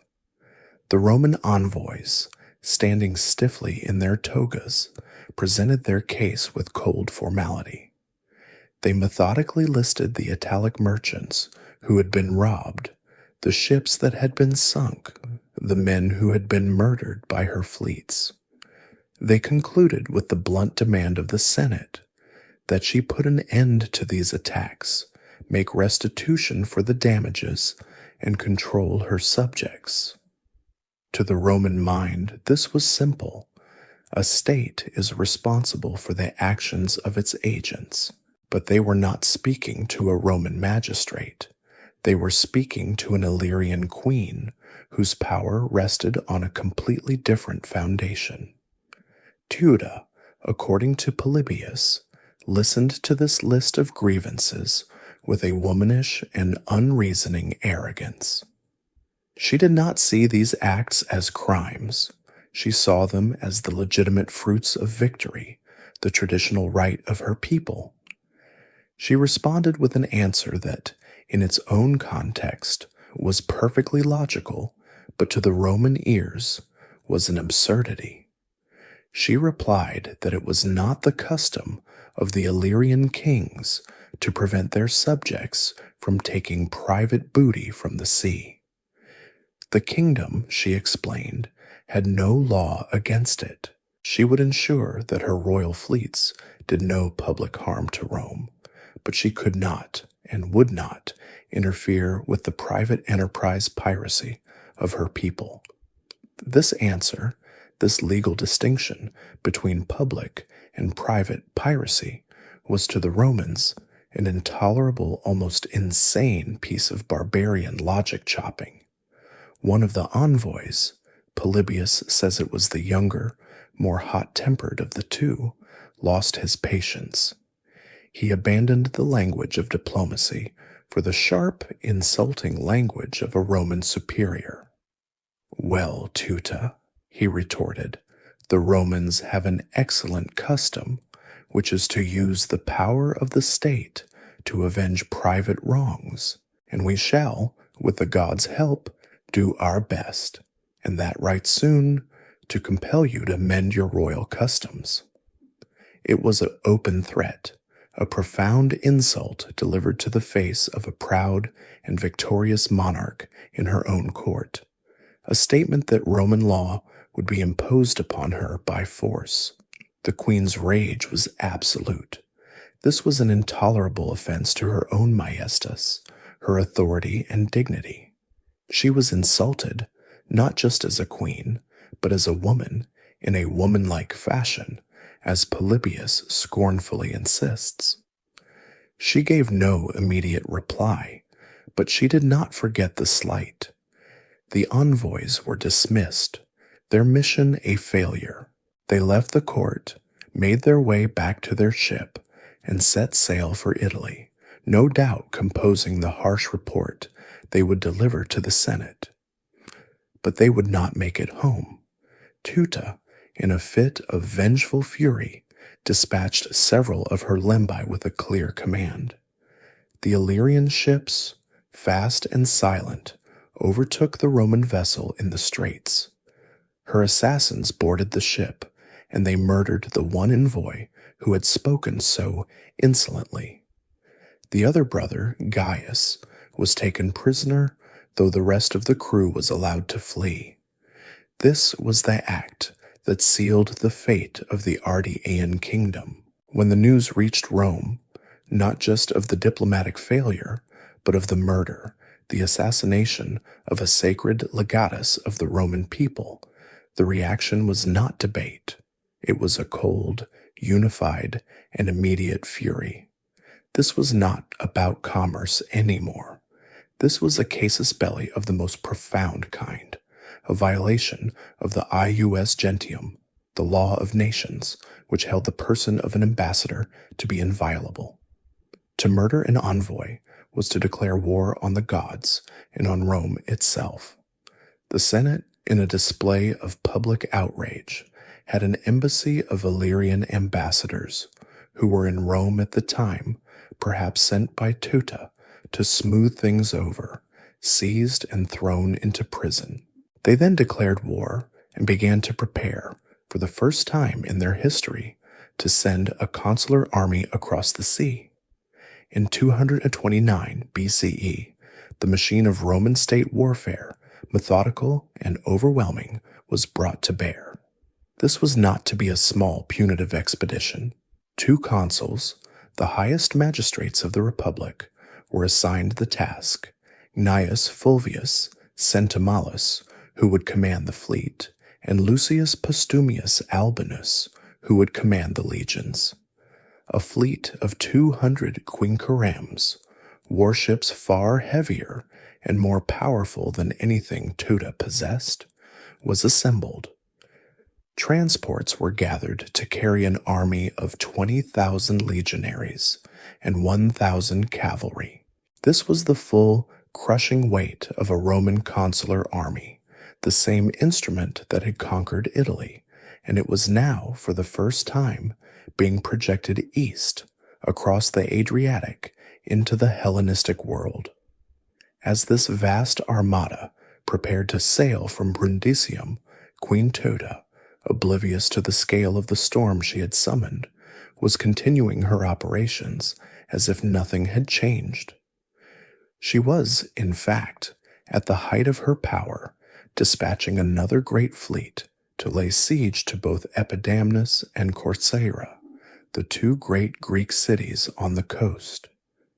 She was still fighting her local wars, still believing her only rivals were the weakened Greeks. She had no concept of the new kind of power she had just provoked, a power that did not negotiate, did not bluff, and did not ever forget the murder of its envoys.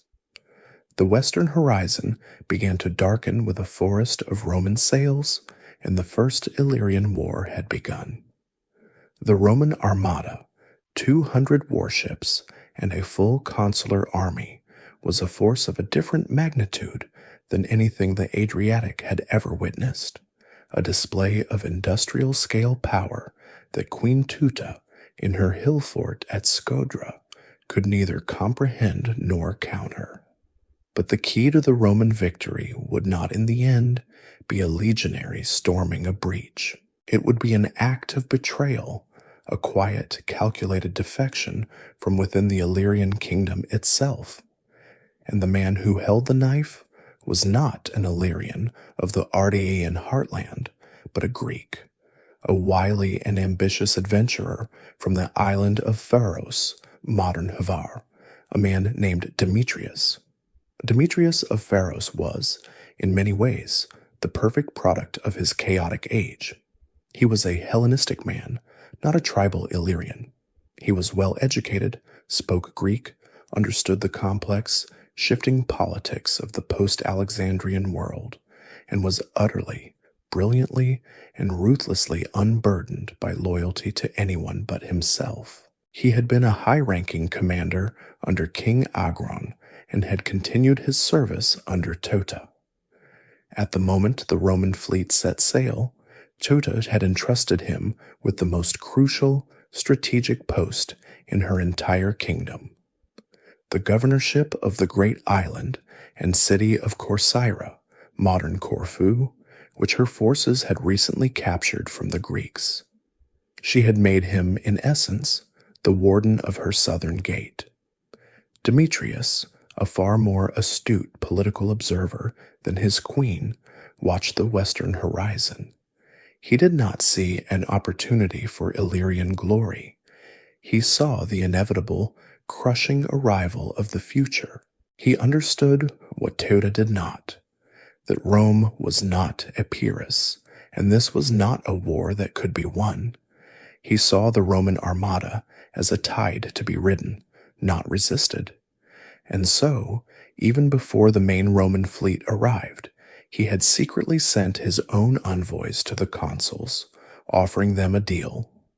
When the fleet of Gnaeus Fulvius appeared off the coast of Corcyra, the city's gates were not barred. Demetrius of Pharos, in an act of calculated treason, surrendered the island and its Illyrian garrison to the Romans without a single drop of blood being spilled. This was not just a military victory for Rome, it was a political masterstroke. Demetrius did not just surrender, he defected, offering himself to the consuls as their guide, their advisor, and their key to unlocking the rest of the Illyrian kingdom. He knew the coastline, he knew the Lemby channels, he knew the Gradine, and he knew the political fractures within Teuda's kingdom. The Romans, practical as ever, accepted his service immediately. For them, he was the perfect client, a local strongman who could manage this barbarian land on their behalf. With Corcyra secured as a beachhead and Demetrius at their side, the Roman fleet and legions began a methodical, unstoppable advance up the Illyrian coast. The war, such as it was, became a procession. The Roman consuls, guided by Demetrius, sailed from port to port, from island to island. Epidamnus and Apollonia, the Greek cities Teuta had been besieging, threw open their gates and welcomed the legions as liberators, gratefully accepting the status of amici, or friends, of the Roman people. The Illyrian tribes, one by one, seeing the overwhelming force and the betrayal at the heart of their own kingdom, surrendered. The Roman legions, under Postumius, landed and marched inland, storming the hill forts of the Ardii, the heart of Teuta's power. Queen Teuta herself, her fleets scattered, her allies defecting, her kingdom dissolving before her eyes, was forced to abandon her capital at Skadra. She retreated to her last, most impregnable stronghold, the fortress of Rhizon, deep in the Bay of Kotor, a refugee in her own land, trapped and hopelessly outmatched. By 228 BCE, it was over. Teuta, from Rhizon, sent envoys to the Romans and sued for peace. The terms were not a negotiation, they were a Roman diktat, and they were utterly crushing. The Ardean kingdom was dismembered. Teuta was forced to pay a heavy annual tribute in silver. She was forbidden by Roman decree from allowing any Illyrian warship, any lembus, to sail south of the city of Lissus, modern Lesge. This clause effectively ended the Illyrian naval empire, caging the pirates and guaranteeing the safety of the sea lanes to Greece.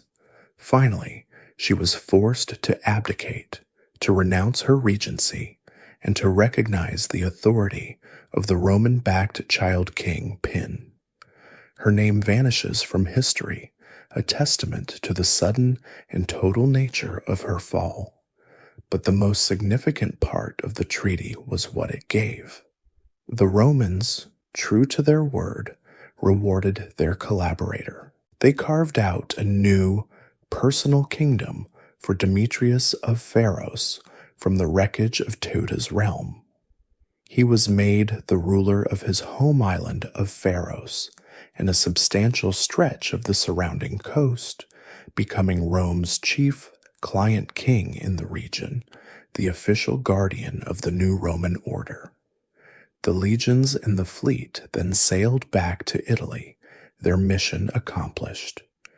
They had avenged their envoys, broken the pirate queen, and established their first foothold east of the Adriatic, all in one swift campaign.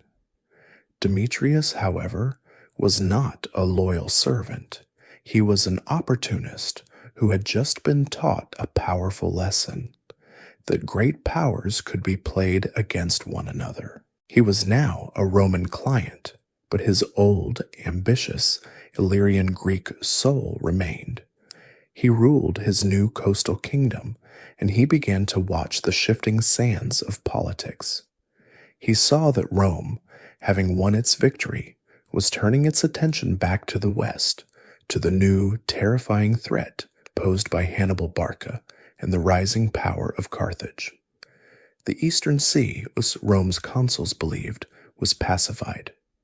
Demetrius also saw another power, a resurgent one just over the mountains, Macedon. The Macedonian kingdom, after the chaos of the Celtic invasions, was rising again under its new, ambitious king, Antigonus III Doson. Demetrius, ever the gambler, began a deadly double game. He was, on paper, Rome's man, but he needed a strong local ally to secure his own power against the other Illyrian tribes who hated him as a traitor. He forged a secret alliance with Antigonus, marrying the mother of the young Illyrian king Pins, whom he was supposed to be protecting, and thereby making himself the regent and de facto king of the entire remaining Ardeaean kingdom. He then, in 222 BCE, led a strong Illyrian contingent of 1,600 warriors to fight for Macedon at the Great Battle of Silesia, helping Antigonus crush Sparta. He had become, in effect, a Macedonian vassal, while still, technically, being a Roman client. Emboldened by his new alliance and believing Rome was utterly preoccupied with the Gauls in Italy, he made his final, fatal miscalculation. He began to rebuild the Illyrian fleet. He broke the treaty. He let his lembes sail south of Lissus, past the line Rome had drawn in the water. He began once again to raid the very Greek cities that Rome had declared its friends. He was, in effect, doing exactly what Tuta had done, but with a far more cynical and complex geopolitical calculation, betting that Rome was too busy to stop him. He was wrong. The Second Illyrian War, 219 BCE, was not a war. It was a police action. A Roman consul, Lucius Aemilius Paulus, sailed across, hunted Demetrius down, stormed his fortress on Pharos, and razed it to the ground. Demetrius, his gamble in ruins, fled with nothing, seeking refuge at the court of his only remaining ally, the new young king of Macedon, Philip V. There, as an advisor in exile, this wily, treacherous, and brilliant Pharian would spend the rest of his life poisoning the king's mind against Rome, becoming one of the chief architects of the great Macedonian-Roman wars that would soon engulf the entire world.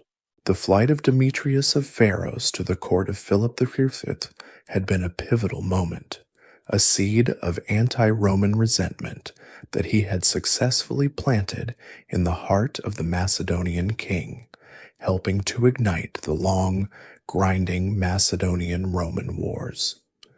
For the next several decades, the Illyrian lands became a secondary, brutal theater of this greater conflict, a fractured chessboard across which Roman legions and Macedonian phalanxes marched and countermarched, demanding tribute, levying troops, and punishing tribes who allied with the wrong side.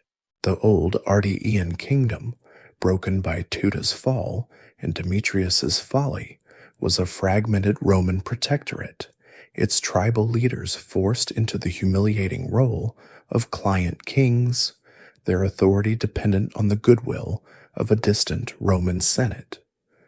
The dream of a great, independent Illyrian kingdom seemed to have died forever, drowned in the tide of these new global superpowers. But in this new world of Roman Hellenistic rivalry, a new generation of Illyrian leaders was born, men who had grown up in the long shadow of Roman power, who understood its mechanisms, and who still harbored the old ambitions of their grandfathers. Around 181 BCE, a new king ascended the throne of the weakened Ardeaean Federation. His name was Gentius, the son of King Pleratus III, a ruler who had, for his entire reign, been a loyal and cautious amicus of Rome, towing the Senate's line. Gentius, however, was a man of a different mettle. He was ambitious, restless, and like Agron before him, he dreamed of uniting the Illyrian tribes and forging a single, powerful, and truly independent state. His capital was the great ancestral fortress of Skadra. This was not a mere gradina on a windswept hill. It was a true royal city. a near impregnable stronghold strategically positioned on a high rocky hill between the Drylon and Barbana rivers, overlooking the vast shimmering expanse of Lake Skodra, the ancient Labiatis Palace. From this fortress, Gentius ruled over the Labiatai, but his gaze was fixed on all of Illyria. He began, slowly and methodically, to consolidate his power. He subdued the rival tribes of the interior. He extended his influence south into lands that Rome had liberated. He centralized his treasury, and in the most profound and defiant act of all, he began to mint his own currency. This was a clear declaration of sovereignty. From the royal mint at Skodra, and from his second capital at Lissus, flowed a stream of high-quality bronze and silver coins. They were not the crude imitations of a tribal chieftain. They were sophisticated Hellenistic coins bearing his name, King Gentius, and his royal crest, sometimes a lembus, sometimes a helmet, a statement that an Illyrian monarch was once again a player on the Mediterranean stage. He even attempted to revive the old Illyrian specialty, piracy. He began rebuilding the navy, and Lembi once again began to appear off the coast, seizing Italic merchant ships. The Roman Senate sent envoys. Gentius, more diplomatic than Tota, but just as stubborn, met them, placated them with promises, and then did absolutely nothing. He was biding his time, waiting for an opportunity. That opportunity came in the form of the last great king of Macedon, Perseus. Perseus, the son of Philip V, was the final inheritor of the Macedonian royal line, and he was preparing for a final, desperate, existential struggle with Rome, the conflict that would become the Third Macedonian War, 171–168 BCE. Like his father before him, Perseus knew he could not fight Rome's limitless legions alone. He needed the allies, and he looked north to the ambitious Illyrian king in his fortress at Skodra. Secret envoys began to move between the Macedonian court and the Illyrian capital.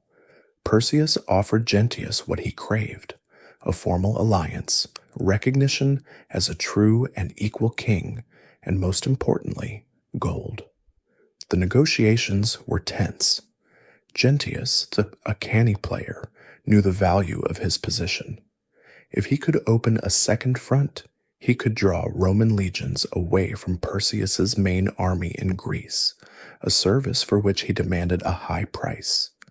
The ancient sources, hostile to both kings, paint a picture of mutual suspicion. Perseus promised 300 talents of silver, a truly staggering sum, but he was reluctant to pay until Gentius had openly committed to war. Gentius, in turn, refused to commit to war until he saw the silver. Finally, as the war in Greece reached its climax, Perseus paid a portion, a down payment on betrayal. It was enough. Gentius, his ambition overriding his caution, took the fatal, irreversible step. In 168 BCE, he did what Tota had done. He arrested 2 Roman legati, 2 envoys named Lucius Turennius and Lucius Papirius, who had been sent to his court to warn him against this very alliance. He accused them of being spies and threw them into the dungeons of Skodra. This was the casus belli, the unforgivable act, the signal that Rome had been waiting for. For Gentius, there was no turning back. He had cast his lot with Perseus and had declared war on the most powerful republic in the world. Rome's reaction was not one of panic, but of cold, logistical fury. They were already at war with Perseus, but they would not tolerate this Illyrian gnat as they saw him buzzing at their flank. They detached a separate force, a full army and fleet, and placed it under the command of a single, efficient praetor, Lucius Anicius Gallus. The Third Illyrian War was not a war.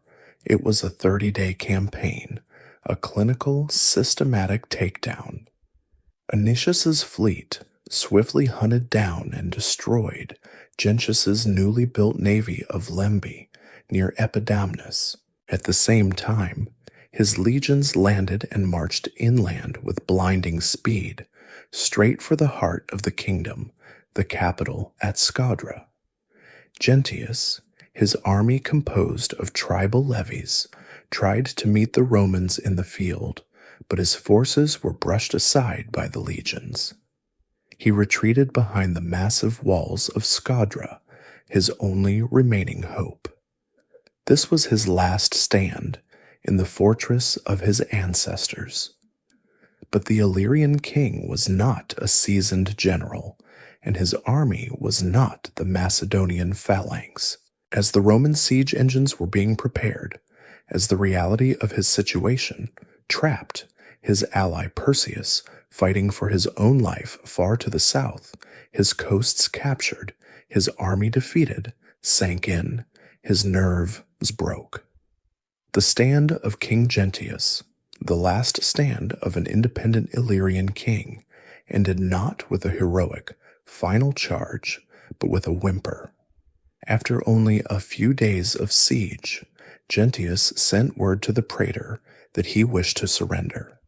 He walked out of his fortress, not as a king, but as a supplicant, and in a scene of ultimate humiliation, he prostrated himself on the ground before Lucius Anicius, surrendering himself, his family, and his entire kingdom to the mercy of the Roman people. The war was over. A few weeks later, Perseus himself would be decisively crushed at the Battle of Pydna, and the Hellenistic world would in effect come to an end. The surrender of King Gentius at the gates of Scadra was not merely the end of a 30-day war. It was the final, quiet exhalation of a free Illyrian world. The last king of the Ardean line was now a prisoner, his royal treasury seized, his army dissolved, and his kingdom lying prostrate at the feet of the Roman praetor, Lucius Anicius Gallus. The fall was absolute, and the Roman process that followed was not one of passionate revenge, but of cold, systematic, and permanent dismantlement. Anicius, having secured the king and his capital, did not need to fight his way through the rest of the kingdom. The Illyrian state, a confederation built on the personal authority of a single monarch, had been decapitated. With its head now in Roman chains, the body simply ceased to move. Messengers from Anicius were all it took to receive the submission of every town and tribe that had followed Gentius. The war was over. The settlement was about to begin. As was their custom, the Roman Senate dispatched a commission of 10 distinguished men, the decemviri, to travel to Scadra and alongside the victorious general Anicius to draw up the new order for the conquered lands. This was the Roman way. Victory in the field was always followed by a meticulous legal and administrative arrangement. The goal was not simply to punish, but to ensure that an Illyrian kingdom could never rise again. The plan they implemented was a masterpiece of Roman imperial strategy, the perfected art of divide et impera, divide and rule. First, and most crucially, the Illyrian kingdom was not annexed, it was abolished. The very concept of a unified state was erased from the map. In its place, the Anician settlement of 167 BCE created 3 small fragmented republics, or cantons. This was not an act of generosity. It was an act of profound political engineering. The first region was based in the south, around Lake Scadra and the old royal heartland. The second was established in the central coastal areas. The third comprised the northern coastal tribes. These new zones were deliberately separated, their old political bonds severed by Roman decree. Second, the Romans, with a grand gesture of calculated magnanimity, declared all the Illyrians free. This was a potent and deeply cynical legal term. It did not mean they were free to do as they pleased. It meant they were liberated from the tyranny of their king. They were now free from a monarch, but they were bound to Rome as protectorates. This freedom came with a price, though a cleverly marketed one. The Senate announced that the stipendium, or tribute, that the 3 new cantons would have to pay to Rome would be set at exactly half the rate of the tax they had previously paid to King Gentius. It was a brilliant piece of propaganda. Rome was not a conqueror, but a more efficient and cheaper administrator. Third, and this was the true genius of the settlement, the commission imposed a series of social and economic barriers between the new regions. They almost certainly forbade the right of commercium, the right to own land or conduct large-scale business, and connubium, the right of legal intermarriage between the citizens of the 3 different cantons. An Illyrian from the southern zone could no longer legally marry a woman from the central zone and combine their properties. A wealthy landowner from the north could not buy an estate in the south. These laws were designed to act like deep, invisible trenches, preventing the Illyrian aristocracy from ever again uniting through marriage, property, and shared economic interest. They were to remain 3 small, weak, and mutually suspicious statelets, their only common connection being their individual subservience to Rome. The very sinews of a unified Illyrian identity were being methodically cut. With the legal framework in place, all that remained was the symbolic confirmation of the victory. Lucius Anicius Gallus, his work complete, returned to Rome. In 167 BCE, he celebrated one of the most magnificent triumphs the city had ever seen. This was the final theatrical act of Illyrian subjugation.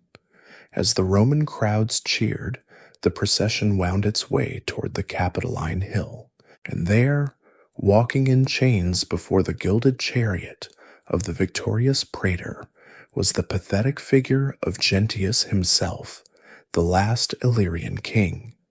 With him, paraded as the ultimate trophies of war, were his wife, his children, and his brother, along with the captured Illyrian nobility. The entire royal house was presented to the Roman people as a symbol of a kingdom extinguished. After the spectacle, Gentius was not subjected to the traditional brutal strangulation in the Tullianum prison. The Romans were beginning to prefer a cleaner form of disposal for defeated monarchs. Instead, he and his family were sent into a quiet, comfortable, and permanent exile in the Italian town of Iguvium, modern-day Gubbio.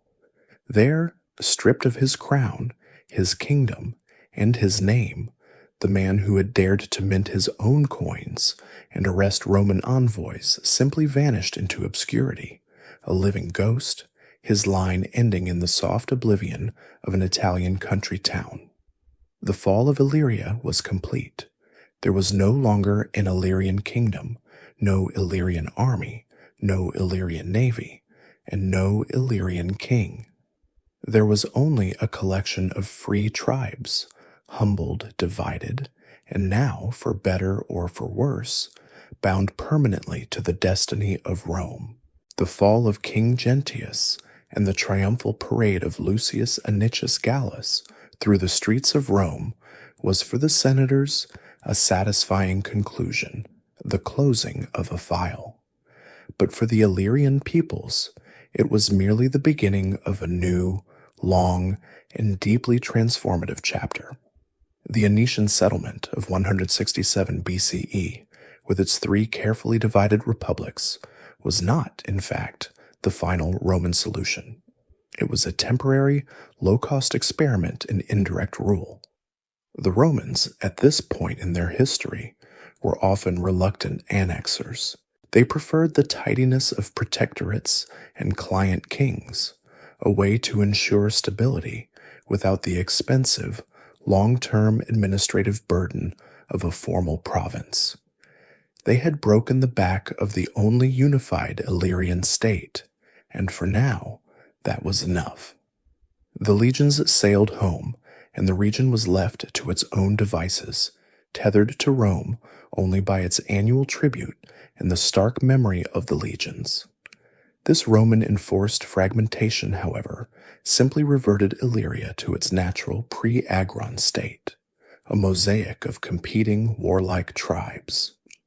The coastal cantons, now free, were weak and exposed, and just behind them, in the high, rugged mountains of what is now Bosnia and Croatia, lived the tribes that had never been part of Gentius's kingdom, proud and powerful peoples who had merely watched the coastal war with indifference. Chief among these were the Dalmatai. The Dalmatai were a fierce, pastoralist warrior confederation, quintessential Highlanders who lived in their own network of formidable Gradine, their capital at Delminium, a classic, almost impregnable, mountain stronghold. They had been rivals of Gentius, and they saw the collapse of his Ardeaean kingdom not as a defeat, but as a vacuum, an opportunity to expand their own power down toward the coast, encroaching on the lands of the coastal Greeks and the Roman-protected tribes. This was the new, grinding reality for the next century. The Roman peace was a fiction. The Dalmatai and other inland tribes, like the Iapedes and the Scordici, were in a state of perpetual, low-intensity warfare with Rome's coastal allies. This, in turn, forced Rome to intervene, again and again. This was not a policy of conquest. It was a policy of firefighting. A consul would be dispatched, led his legions up into the mountains, burn a few hill forts, accept the submission of a few chieftains, and then leave. The moment his legions vanished over the horizon, the Dalmatai would simply rebuild their strongholds and resume their raids. This cycle of rebellion and punitive expedition became the defining rhythm of Illyrian life.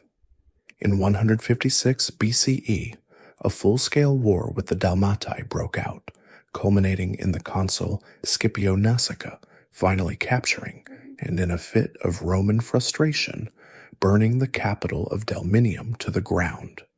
But even this was not the end.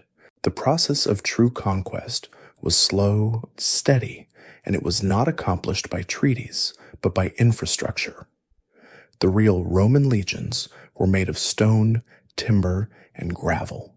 The first great tool of Romanization was the road. From the port of Dyrrhachium, the old Epidamnus, the Romans began construction of the Via Egnatia, a massive military highway, a paved artery that cut straight across the mountains of Albania and Macedonia, connecting the Adriatic to the Aegean, a highway for legions moving east. And from the coastal cities of Salona, near modern Split, and Iadar, Zadar, military roads began to probe, like scalpels, into the mountain interior, following the river valleys, making the once impenetrable highlands accessible to the heavy, methodical tread of the Roman infantry.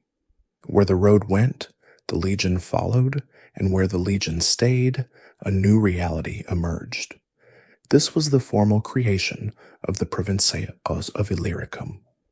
The term provincia did not originally mean a territory. It meant a task, a sphere of military command assigned to a magistrate. Illyricum was the permanent task of pacifying these rebellious tribes. A governor, usually a praetor or a proconsul, was now assigned to the region, backed by a permanent garrison of 1 or 2 legions. This governor's life was not one of administrative ease. It was one of constant, brutal mountain warfare. This is famously, and perhaps surprisingly, where Julius Caesar enters the Illyrian story. As part of his 10-year proconsulship from 59 to 49 BCE, his command included not just Gaul, but Illyricum. And while his fame was won in France, he spent his winters in the Illyrian coastal cities, planning campaigns, and was forced to personally lead his legions against the rebellious Iapydes. The final definitive act of conquest, the one that broke the back of the inland tribes forever, came not from Caesar, but from his heir Octavian, the future emperor Augustus. In 35 BCE, before he was Augustus, Octavian was a young, ruthless, and ambitious warlord, and he needed a military victory to secure the loyalty of his legions and build his own reputation. He chose Illyricum as his theater. For 3 years, 35 to 33 BCE, he personally commanded a massive army in a systematic campaign of utter brutality, a war not of pacification, but of extermination and enslavement. This was not a punitive expedition. It was a war to end all wars, a campaign to permanently break the tribes of the interior. Octavian's legions pushed deep into the mountains, far beyond where any Roman army had gone before. He hunted the Dalmatai, cornering them in their last desperate strongholds. He besieged the Gradina of Setovia, where in an act of personal, reckless bravery, he was wounded twice, by a stone to the knee and a blow to the chest. He pushed north into the territory of the Iapydes, capturing their capital of Metallum after a horrific siege in which the defenders, seeing all was lost, threw themselves and their families into the flames of their burning city rather than surrender. This was a new, terrible kind of Roman warfare, and it worked. By the time Octavian returned to Rome, the Illyrian interior was a smoking, depopulated ruin. The fierce independence of the highland tribes, which had endured for a millennium, had been extinguished in a 3-year bath of fire and blood. With this final brutal conquest, the slow process of administration could truly begin.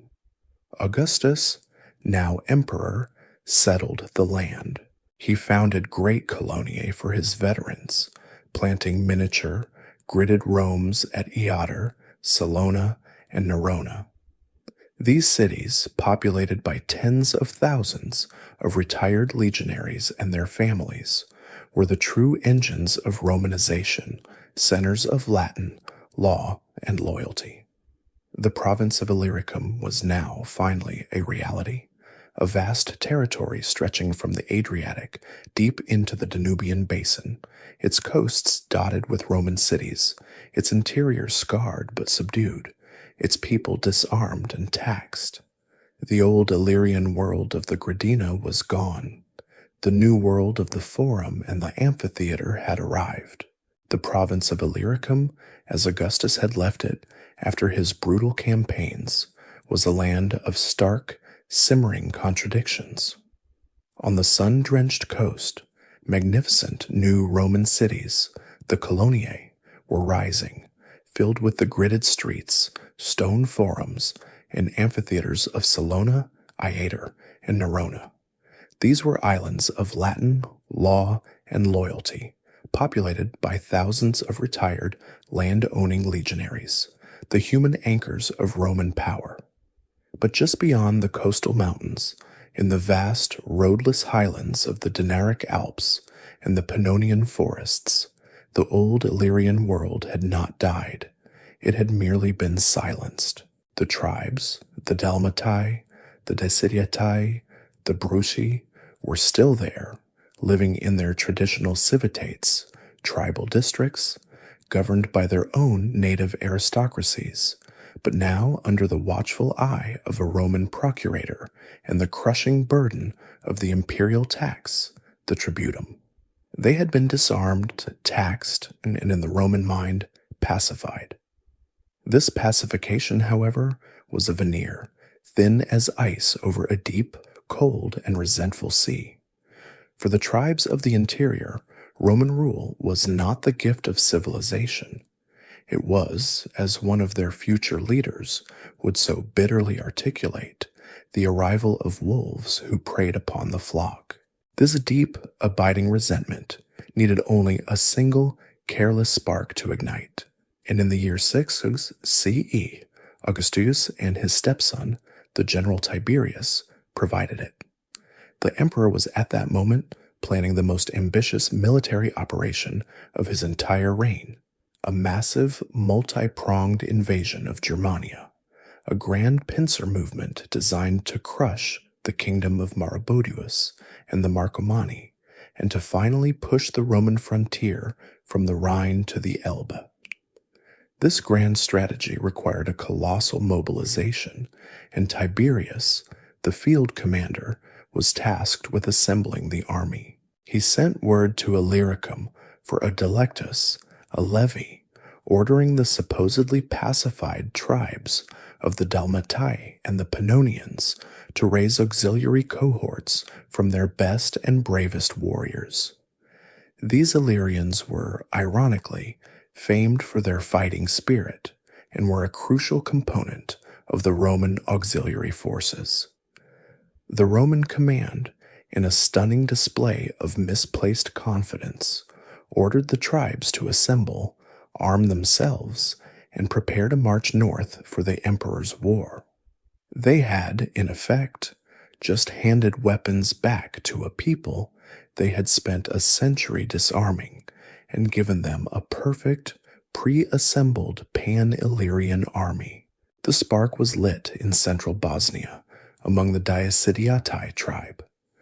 The man tasked with leading this levy was a local aristocrat, a man of profound influence and military skill who may have even held Roman citizenship. His name was Bato, and he would become the soul of the resistance. As Bato the Decidiatai watched the warriors of his nation gathering, armed and resentful, he made a decision of staggering audacity. This army, he declared, would not march north for Rome's war. It would march south for Illyria's freedom. At almost the same moment, 200 miles to the north, the same scene was playing out among the Breuci tribe in Pannonia along the Sava River, and there, by a remarkable coincidence of history, the leader of their levy was also a chieftain named Bato. The Pannonian Bato, seeing the same opportunity, also raised the standard of revolt. What began as a mutiny against a military levy exploded with terrifying speed into a full-scale coordinated war of national liberation. The Great Illyrian Revolt had begun. This was not a tribal raid. It was a conflagration. It was, as the Roman historian Suetonius would later write, the most serious of all foreign wars since those with Carthage. The Pannonians, led by their Bato, surged south. The Dalmatians, under the command of Bato, the Diacidiatai, erupted from their mountains. Tribes who had been bitter enemies for centuries, the Bruci, the Dalmatai, the Decidiatai, the Pannonians, and more, were suddenly and miraculously united by a single, burning purpose: the total expulsion of Rome from the Balkans. Their numbers were enormous, swelled by deserters from the Roman auxiliary cohorts who killed their centurions and flocked to the rebel banners. In a matter of weeks, all of Illyria was in flames. The rebels' strategy was brilliant and brutal. They did not try to hold territory. They moved with the classic Illyrian guerrilla speed, ambushing Roman columns in the mountain passes, massacring Roman merchants and settlers caught in the countryside, and laying siege to the great Roman coloniae themselves. Salona and Sirmium, in modern Serbia, were besieged, their inhabitants watching in terror as the Illyrian tide washed up to their very gates. The war cry of the rebels was to be one of terra adusta, scorched earth, but their ultimate objective was far more terrifying. They planned to break out of Illyricum entirely, to cross the passes of the Julian Alps, and to march on a defenseless Italy. The news, when it reached Rome, caused an absolute panic. Augustus, now an old man, was reportedly terrified, railing at Tiberius that he had been overwhelmed by a war of giants. Italy, stripped of its legions for the German campaign, was wide open. The memory of Spartacus, the memory of the Gauls, was suddenly vividly alive again. Augustus was forced to make a catastrophic choice. He ordered Tiberius to abort the entire Germanian War, the grand strategic project of his reign, and to make peace with Maroboduus on any terms. Every available legion, 15 in total, more than half the entire military establishment of the Roman Empire, was diverted and ordered to march with all speed to Illyricum. This was the war that Tiberius, the slow, methodical, and joyless general, was born to fight. He was not a flashy general like Alexander, but a grinder, a master of logistics and brutal, patient counterinsurgency. He arrived with his legions to find a landscape of ash and ambush. He refused to be drawn into a single decisive battle, which was what the Batos, with their superior numbers, craved. Instead, he adopted the Illyrians' own strategy, a slow, systematic, and utterly ruthless war of desolation. He divided his massive army into multiple, self-sufficient columns and began to hunt the rebels, cornering them, burning their villages, destroying their grain supplies, and severing their communications. It was a slow, agonizing process of strangulation. For 3 years, the Illyrians fought with a desperate, heroic ferocity. But the Roman logistical machine was relentless, and the Illyrian Confederation, built on the rage of disparate tribes, began to crack under the strain. In 8 CE, Bato of the Breuci, his Pannonian homeland devastated by famine, and the sword, decided the cause was lost. He surrendered his tribe to Tiberius. This act of treason was unforgivable to Bato the Desitiatai, who in a final spasm of Illyrian infighting hunted down his northern namesake, brought him before a tribunal of his own warriors, and had him executed. Bato the Desitiatai was now the sole leader, the symbol of a resistance that was now hopeless, but which he refused to abandon. He retreated with his last, most loyal followers deep into the Bosnian mountains to the fortress of Andetrium near Salona. Here in 9 CE, he made his final stand. The siege was brutal. Finally, with his men starving and the Romans breaking through the walls, Bato surrendered, agreeing to give himself up only in a personal audience with Tiberius. When he was brought before the Roman general, Tiberius, with cold curiosity, is said to have asked him, "Eudicitiatai, why have you rebelled?" Bato's reply, preserved by the historian Cassius Dio, stands as the eternal epitaph for the Illyrian people. "You Romans are to blame, for you send as guardians of your flocks not dogs or shepherds, but wolves." Tiberius, in a rare act of respect for a defeated foe, spared Bato's life, sending him into a comfortable exile in Ravenna, Italy. The revolt was over. Illyricum was a wasteland, its population decimated, its fighting spirit finally and irrevocably broken. And just as the news of this final, desperate victory reached Augustus, a second messenger arrived from the north, bearing news from Germania, from the Teutoburg forest, where Publius Quinctilius Varus and his 3 legions had just been annihilated. The great Illyrian revolt, in its sheer, desperate fury, had saved Germania by pulling the legions away that would have conquered it. But in doing so, it had signed its own death warrant, and now the long, slow, quiet process of Romanization could truly begin. The surrender of Bato the Desitiati at the fortress of Andetrium was not a peace treaty. It was an unconditional capitulation, the final, ragged breath of a 3-year-long firestorm that had left Illyricum a smoking, depopulated wasteland. The Great Revolt had been the single most terrifying provincial war of Augustus's long reign, and its suppression had come at an almost unimaginable cost, both in Roman blood and in the total devastation of the Balkan interior. Tiberius, the slow, methodical general, had not conquered the rebels in a great set-piece battle. He had, as he'd intended, strangled them. His campaign, and that of his nephew and adopted son Germanicus, who had commanded his own columns, had been a systematic deconstruction of Illyrian life. They had burned the grain in the fields, destroyed the hidden food caches in the mountains, slaughtered the livestock, and razed the vici, villages, that clustered around the hill forts.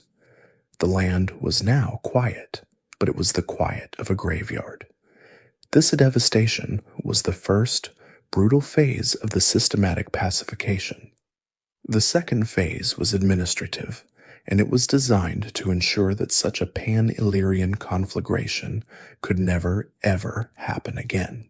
Augustus and Tiberius, having stared into the abyss of a potential Illyrian invasion of Italy, had learned a crucial lesson. The province of Illyricum was too large, its peoples too diverse, and its geography too volatile to be managed as a single administrative unit.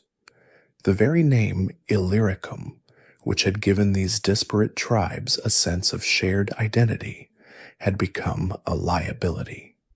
The revolt of 2 men named Bato, one a Pannonian, one a Dalmatian, had proven that an alliance between the northern plains dwellers and the southern highlanders was possible, and that such an alliance was an existential threat to Rome. Therefore, almost immediately after the ashes of the revolt had cooled, around 9 or 10 CE, the emperor formally dissolved the province. The massive territory of Illyricum was cleaved in 2, split along a line that roughly followed the natural barrier of the Dinaric Alps. From this administrative surgery, 2 new and far more manageable provinces were born. The southern, coastal, and mountainous half, the old heartland of the Ardii and the Dalmatae, became Dalmatia. Its capital was the great, growing port city of Salona, which had remained loyal out of terror and necessity during the revolt. The northern, flatter, and more Danubian half, the land of the Bruci and the Pannonians, became Pannonia. This was not just a redrawing of a map. It was an act of political vivisection, a permanent severing of the connective tissue that had allowed the 2 great tribal confederations to unite. Never again would a Dalmatian Bato be able to make common cause with a Pannonian Bato. Their loyalties, their taxes, and their administrative lines now pointed in different directions. With the new borders drawn, the third and most permanent phase of pacification began, the military occupation. Before the revolt, the Roman military presence had been relatively light, often managed by a single governor. After the revolt, the new Danubian frontier became almost overnight the most heavily militarized zone in the entire Roman Empire. This was a profound strategic shift. The war in Germania had been lost. Varus and his 3 legions had been annihilated in the Teutoburg forest, while Tiberius was busy in Illyricum, and Augustus had made the hard decision to abandon the Elbe frontier and fall back permanently to the line of the Rhine and the Danube. Pannonia was no longer a rebellious backwater. It was now the front line of the Roman world, facing the unsubdued Germanic and Sarmatian tribes on the other side of the great river. Massive, permanent legionary fortresses, the castra, were built along the Danube at key strategic points: Vindobona, modern Vienna; Carnuntum, Aquincum, modern Budapest; and Singidunum, modern Belgrade. These were not temporary camps. They were sprawling military cities, home to tens of thousands of professional soldiers. At any given time, 3 or even 4 full legions were stationed in Pannonia, their eagles pointed north, a permanent iron wall against the barbarian world. In Dalmatia, while the coast was calm, the Intermittent Legion, later Claudia Pia Fidelis, was stationed inland at Burnham, its camp strategically placed to watch over the highlands that had spawned Bato's rebellion. This massive, permanent military presence changed everything. It was a 100,000-man army that required a colossal supply chain, which in turn spurred the growth of roads, towns, and a cash economy. Finally, there was the human pacification. The Illyrians, broken by the war, were now subjected to the final, inexorable processes of Romanization. The survivors, who were driven from their burned-out Gridine, were often forcibly resettled in the new, undefended civilian towns, the municipia, that were growing in the lowlands, where they could be more easily taxed and policed. The old warrior aristocracy, the very class that Bato had come from, was systematically co-opted. Their sons were offered a simple, stark choice: oblivion or a career in the Roman army. The Illyrian martial spirit, which Rome could not break, it decided to use. The famous Illyrian auxiliary cohorts were reformed, but they were never again stationed in Illyria. They were shipped to the far corners of the empire, to Britain, to the German frontier, to the deserts of Syria. The men of Dalmatia and Pannonia, who had fought so fiercely for their own freedom, would now spend their lives fighting and dying for the empire that had conquered them. This was the final, ingenious, and brutal solution. Illyricum was pacified.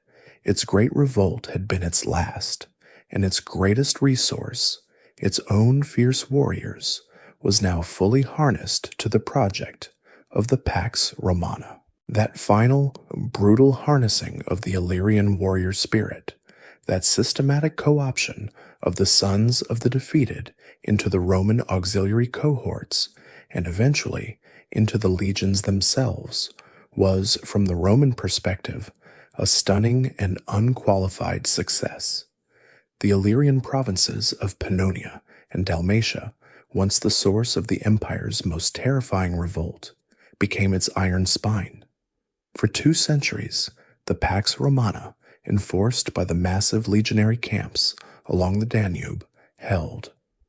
The old Gridine faded back into the scrub.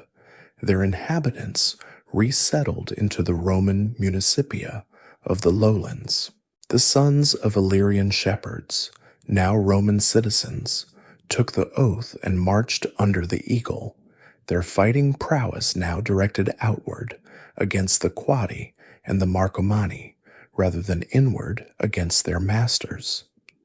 Illyria, it seemed, had been fully digested, its identity subsumed into the vast, uniform culture of the Roman world.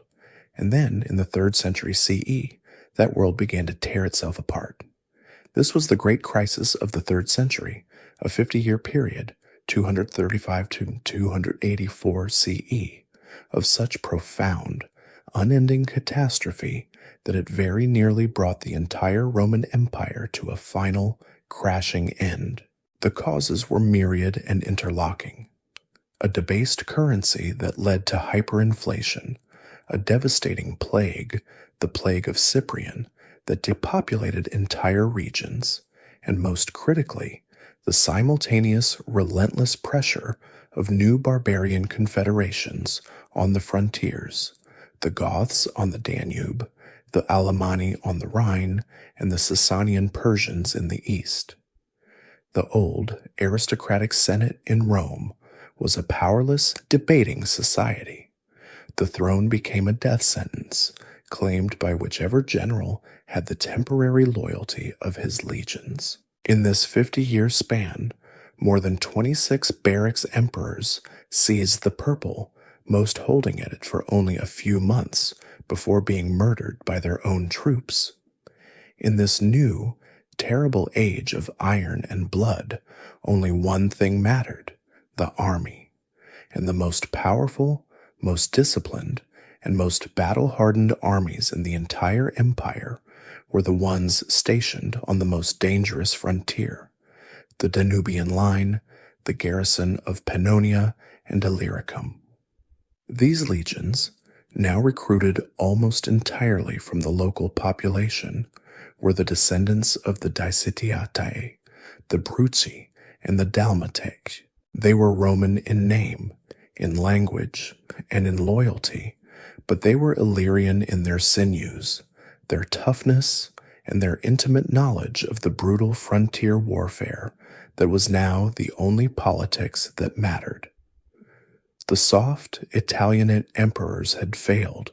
The effete, Greek-speaking emperors of the East had failed. The power, the very survival of the Roman world, now passed into the hands of the men who had been guarding its gates, the tough, pragmatic, Latin-speaking soldier emperors of the Illyrian frontier. This was not a dynasty of blood.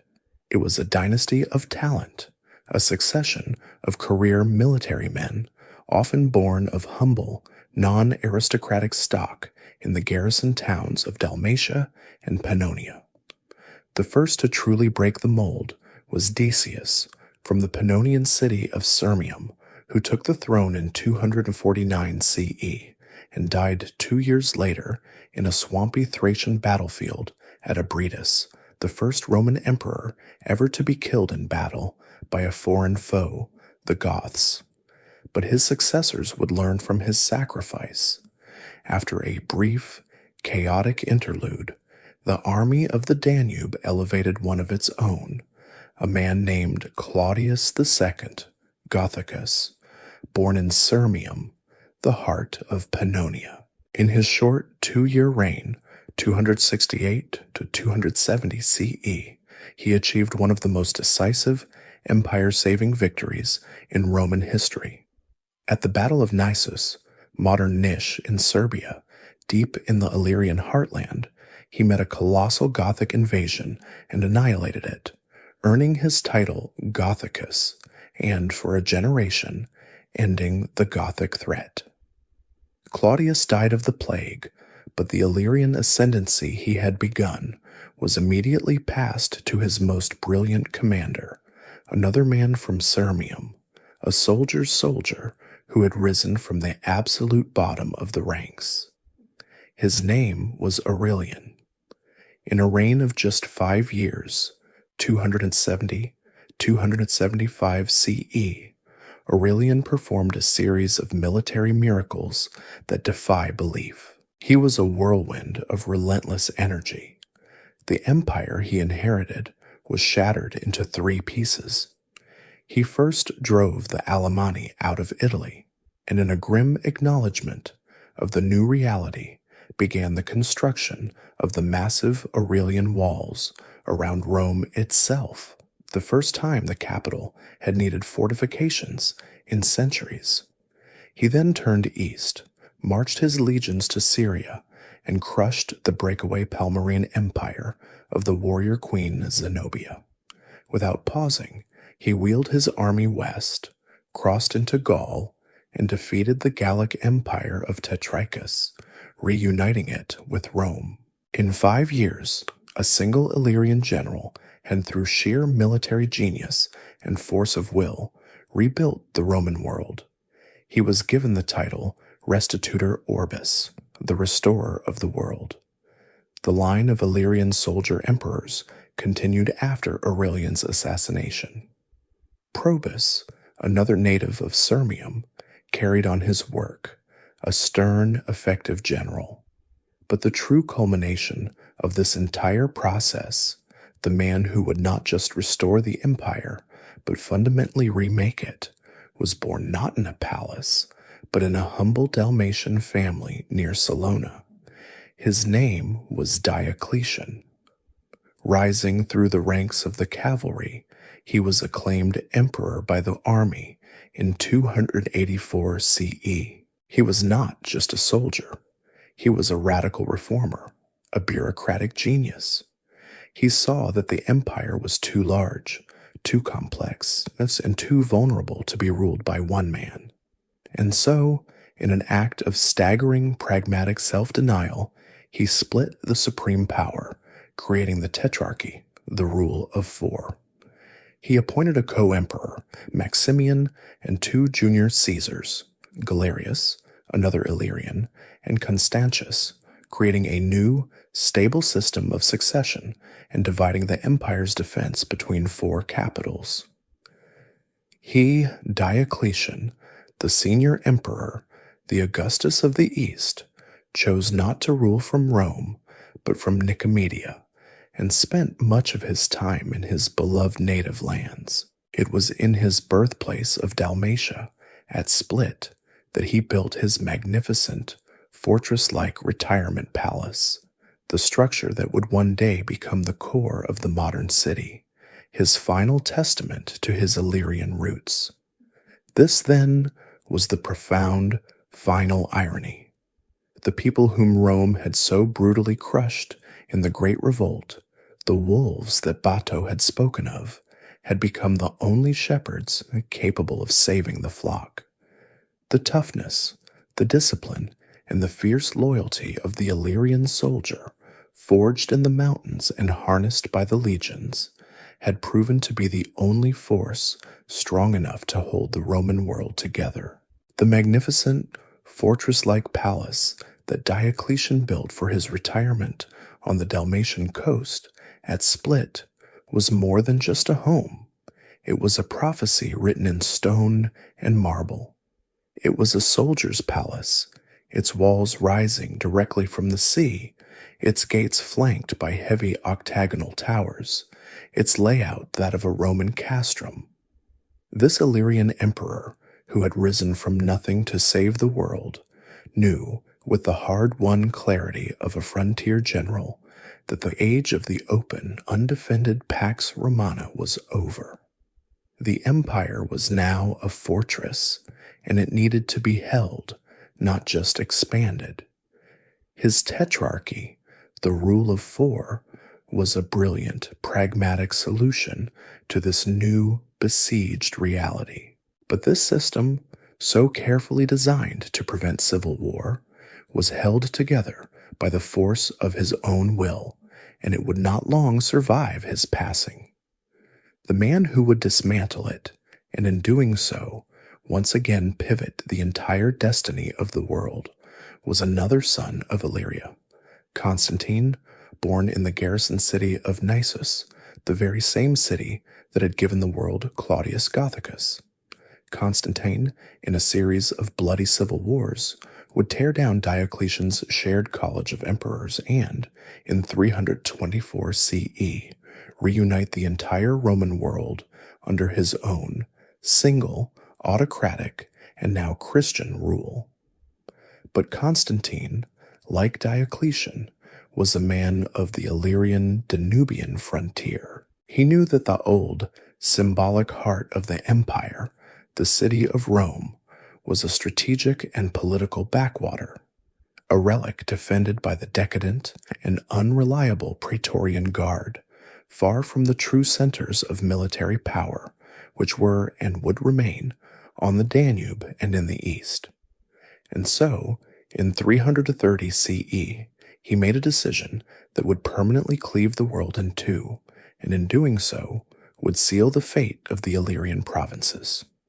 He established a new Rome, a new Christian capital for his reunified empire, at the ancient Greek port of Byzantium, strategically positioned on the Bosphorus. He renamed it, fittingly, Constantinople. This single act, this refounding, was a tectonic shift. It reoriented the entire axis of the Roman world. The Illyrian provinces of Pannonia, Dalmatia, and Dardania were no longer a distant, militarized frontier. They were suddenly and vitally the hinterland, the crucial land bridge that connected the old, failing West, Italy, with the new, vibrant, and dominant East, Constantinople. All military roads, all imperial couriers, all grain supplies, and all armies moving between the two halves of the empire had to pass through Illyricum. This new strategic importance was a curse, not a blessing. It made the region the most desirable, and therefore the most contested, piece of military real estate in the empire. This administrative division became a permanent tragic reality in 395 CE. Theodosius the Great, the last man to rule a united Roman Empire, died, and in his will he split his realm between his two young, ineffectual sons. Honorius received the west, and Arcadius received the east. The line that the imperial surveyors drew on the map, the new permanent border between the two Roman empires, was a scalpel that cut directly and fatally through the heart of the old Illyrian lands. Pannonia and Dalmatia, the Latin-speaking western half, were assigned to the Western Roman Empire.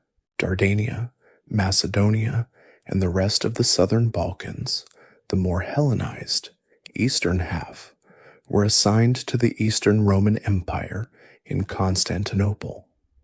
That political fracture, which we can still trace in the cultural and religious divisions of the Balkans today, was the death warrant for any remaining concept of a unified Illyria. Into this newly fractured, politically unstable land bridge, a new and terrible force arrived, not as an invader from the outside, but as a disgruntled guest from within. This was Alaric and his Visigoths. They were not a barbarian horde in the old sense. They were foederati, barbarian allies of the empire, settled on Roman land, who had been used as a mercenary buffer force. But now, under their brilliant, ruthless, and ambitious king, Alaric, they had become a rogue army, a nation on the move inside the empire's own borders, seeking land, gold, and most of all, legitimate Roman titles for their leader. And the shattered, divided Illyricum was their playground. For a decade, Alaric played the two halves of the empire against each other with cynical genius, using the Illyrian provinces as his fortress and his bargaining chip. The eastern court in Constantinople, terrified of his army, could not destroy him, so they tried to placate him by naming him Magister Militum, master of soldiers, per Illyricum. It was, as one historian noted, putting the fox in charge of the henhouse. Alaric, now a Roman general, used his new authority to legally arm and equip his Gothic warriors from the Roman state armories in the Illyrian cities. From this new, secure base, he launched his devastating raid south into Greece, sacking Corinth and Sparta. Then, when his relationship with the East soured, he simply turned his entire nation west and began the long, slow march through Pannonia and Dalmatia, the lands of the Western Empire, on his way to his ultimate, unthinkable destination. In 410 Sal'i, he and his Goths, having marched from their Illyrian staging ground, famously entered and sacked the city of Rome itself, an event that sent a shudder of existential horror through the entire civilized world. This was the end. Alaric's march had broken the Danubian frontier forever. The Western Empire, in its death throes, could no longer defend Pannonia. The great legionary camps, Carnuntum, Aquincum, fell silent. The Roman cities were abandoned, and into this vacuum poured the next, and most terrifying wave of all, the Huns. Attila, from his great kraal on the Pannonian plain, which was in essence the old Illyria, ruled a vast empire of vassal tribes, and his horsemen thundered across the Balkans, finishing the work of destruction the Goths had begun, leaving the Roman towns of Pannonia as smoldering, depopulated ruins. By 476 CE, the Western Roman Empire in Italy was officially dead, its last boy emperor, Romulus Augustulus, deposed by a Germanic warlord. And yet, in a final poignant coda to the Illyrian story, the last legitimate, internationally recognized emperor of the West was not Romulus. It was a man named Julius Nepos.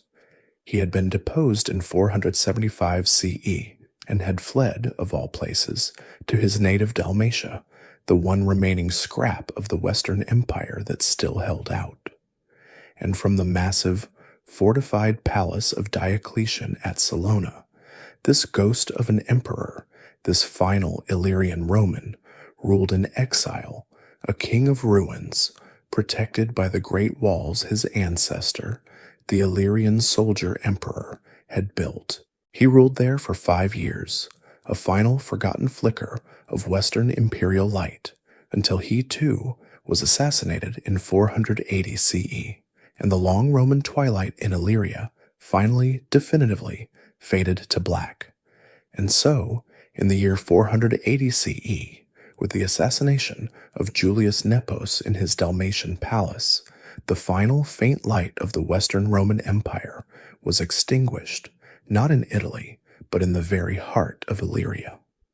The world, as it had been known for 1,000 years, had come to an end. The great Roman coloniae like Salona, once bustling with 20,000 citizens, were now hollow shells, their aqueducts dry, their forums silent. The military roads that had been the arteries of the legions were falling into disrepair, choked with weeds and the fear of brigands. The final chaotic departure of the Goths, who had marched west to sack Rome, and the subsequent terrifying dominion of the Huns, had been the death rattle of the old Pannonian and Dalmatian provinces. The land was broken, depopulated, and left undefended, a vacuum of civilization waiting in the silence for a new people. They came not as an army, but as a demographic tide, a slow, unstoppable flood of humanity from the forests and marshes north of the Danube. Beginning in the 6th century and accelerating into the 7th, the Avars, a nomadic steppe confederation, arrived, breaking the last vestiges of Byzantine imperial control. But in their shadow came a far more permanent and transformative people, the Slavs. This was the Great South Slavic Migration, a movement of countless nameless families, pastoralists and farmers who poured into the Balkan Peninsula. They were not seeking to conquer an empire, they were seeking land. And in the ruins of Illyricum, they found it. They swept over Pannonia, settling the fertile river plains, and pushed south, deep into the Dinaric Alps, following the same river valleys the Romans had once used, all the way to the Adriatic coast. This was not a conquest, it was a replacement. The old world was buried. The few, terrified, Latin-speaking Illyrian Romans who survived, the descendants of legionaries and Romanized Dalmates, fled to the last remaining defensible points. They clung to the high walls of Diocletian's palace, which slowly, over centuries, became the city of Split. They founded the new, high rock fortress of Ragusa, Dubrovnik, on a tiny coastal island, safe from the Slavic Sea that now surrounded them. But the interior, the vast heartland of Illyria, was fundamentally changed. New languages were spoken, new gods were worshipped, and new tribal names appeared on the map: the Croats, the Serbs. The very name Illyrian faded from the world's memory, becoming a fossil, a word used only by antiquarian Byzantine scholars to describe a people who were, by all appearances, extinct. For 1,000 years, it was believed that the Illyrians and their language had vanished as completely as the Etruscans. And yet, this is where our final, and perhaps most profound, historical mystery begins. Deep in the most rugged, inaccessible mountains of the southern Balkans, in the lands that correspond to modern Albania, Kosovo, and Montenegro, the same high, defiant karst landscape that had repelled the Romans and harbored the last free tribes, a language was spoken. It was not Slavic, it was not Greek, and it was not Latin. It was a unique, ancient, and baffling tongue, a standalone branch of the Indo-European family tree. This language today is known as Albanian, and the central, tantalizing, and fiercely debated Albanian hypothesis proposes that this very language is the last living survivor, the sole descendant of the tongue of the ancient Illyrians.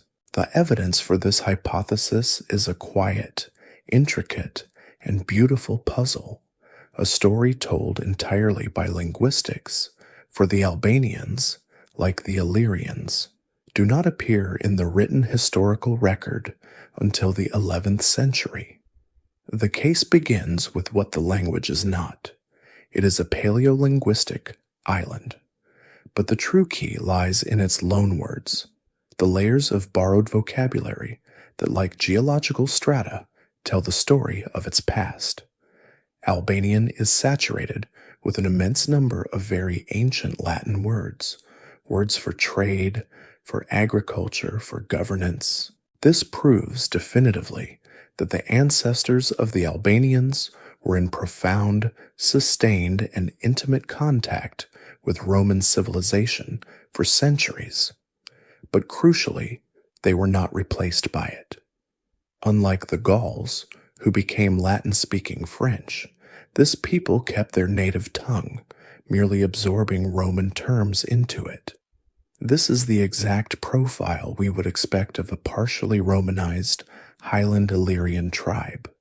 Furthermore, the linguistic evidence suggests this population was not a coastal people.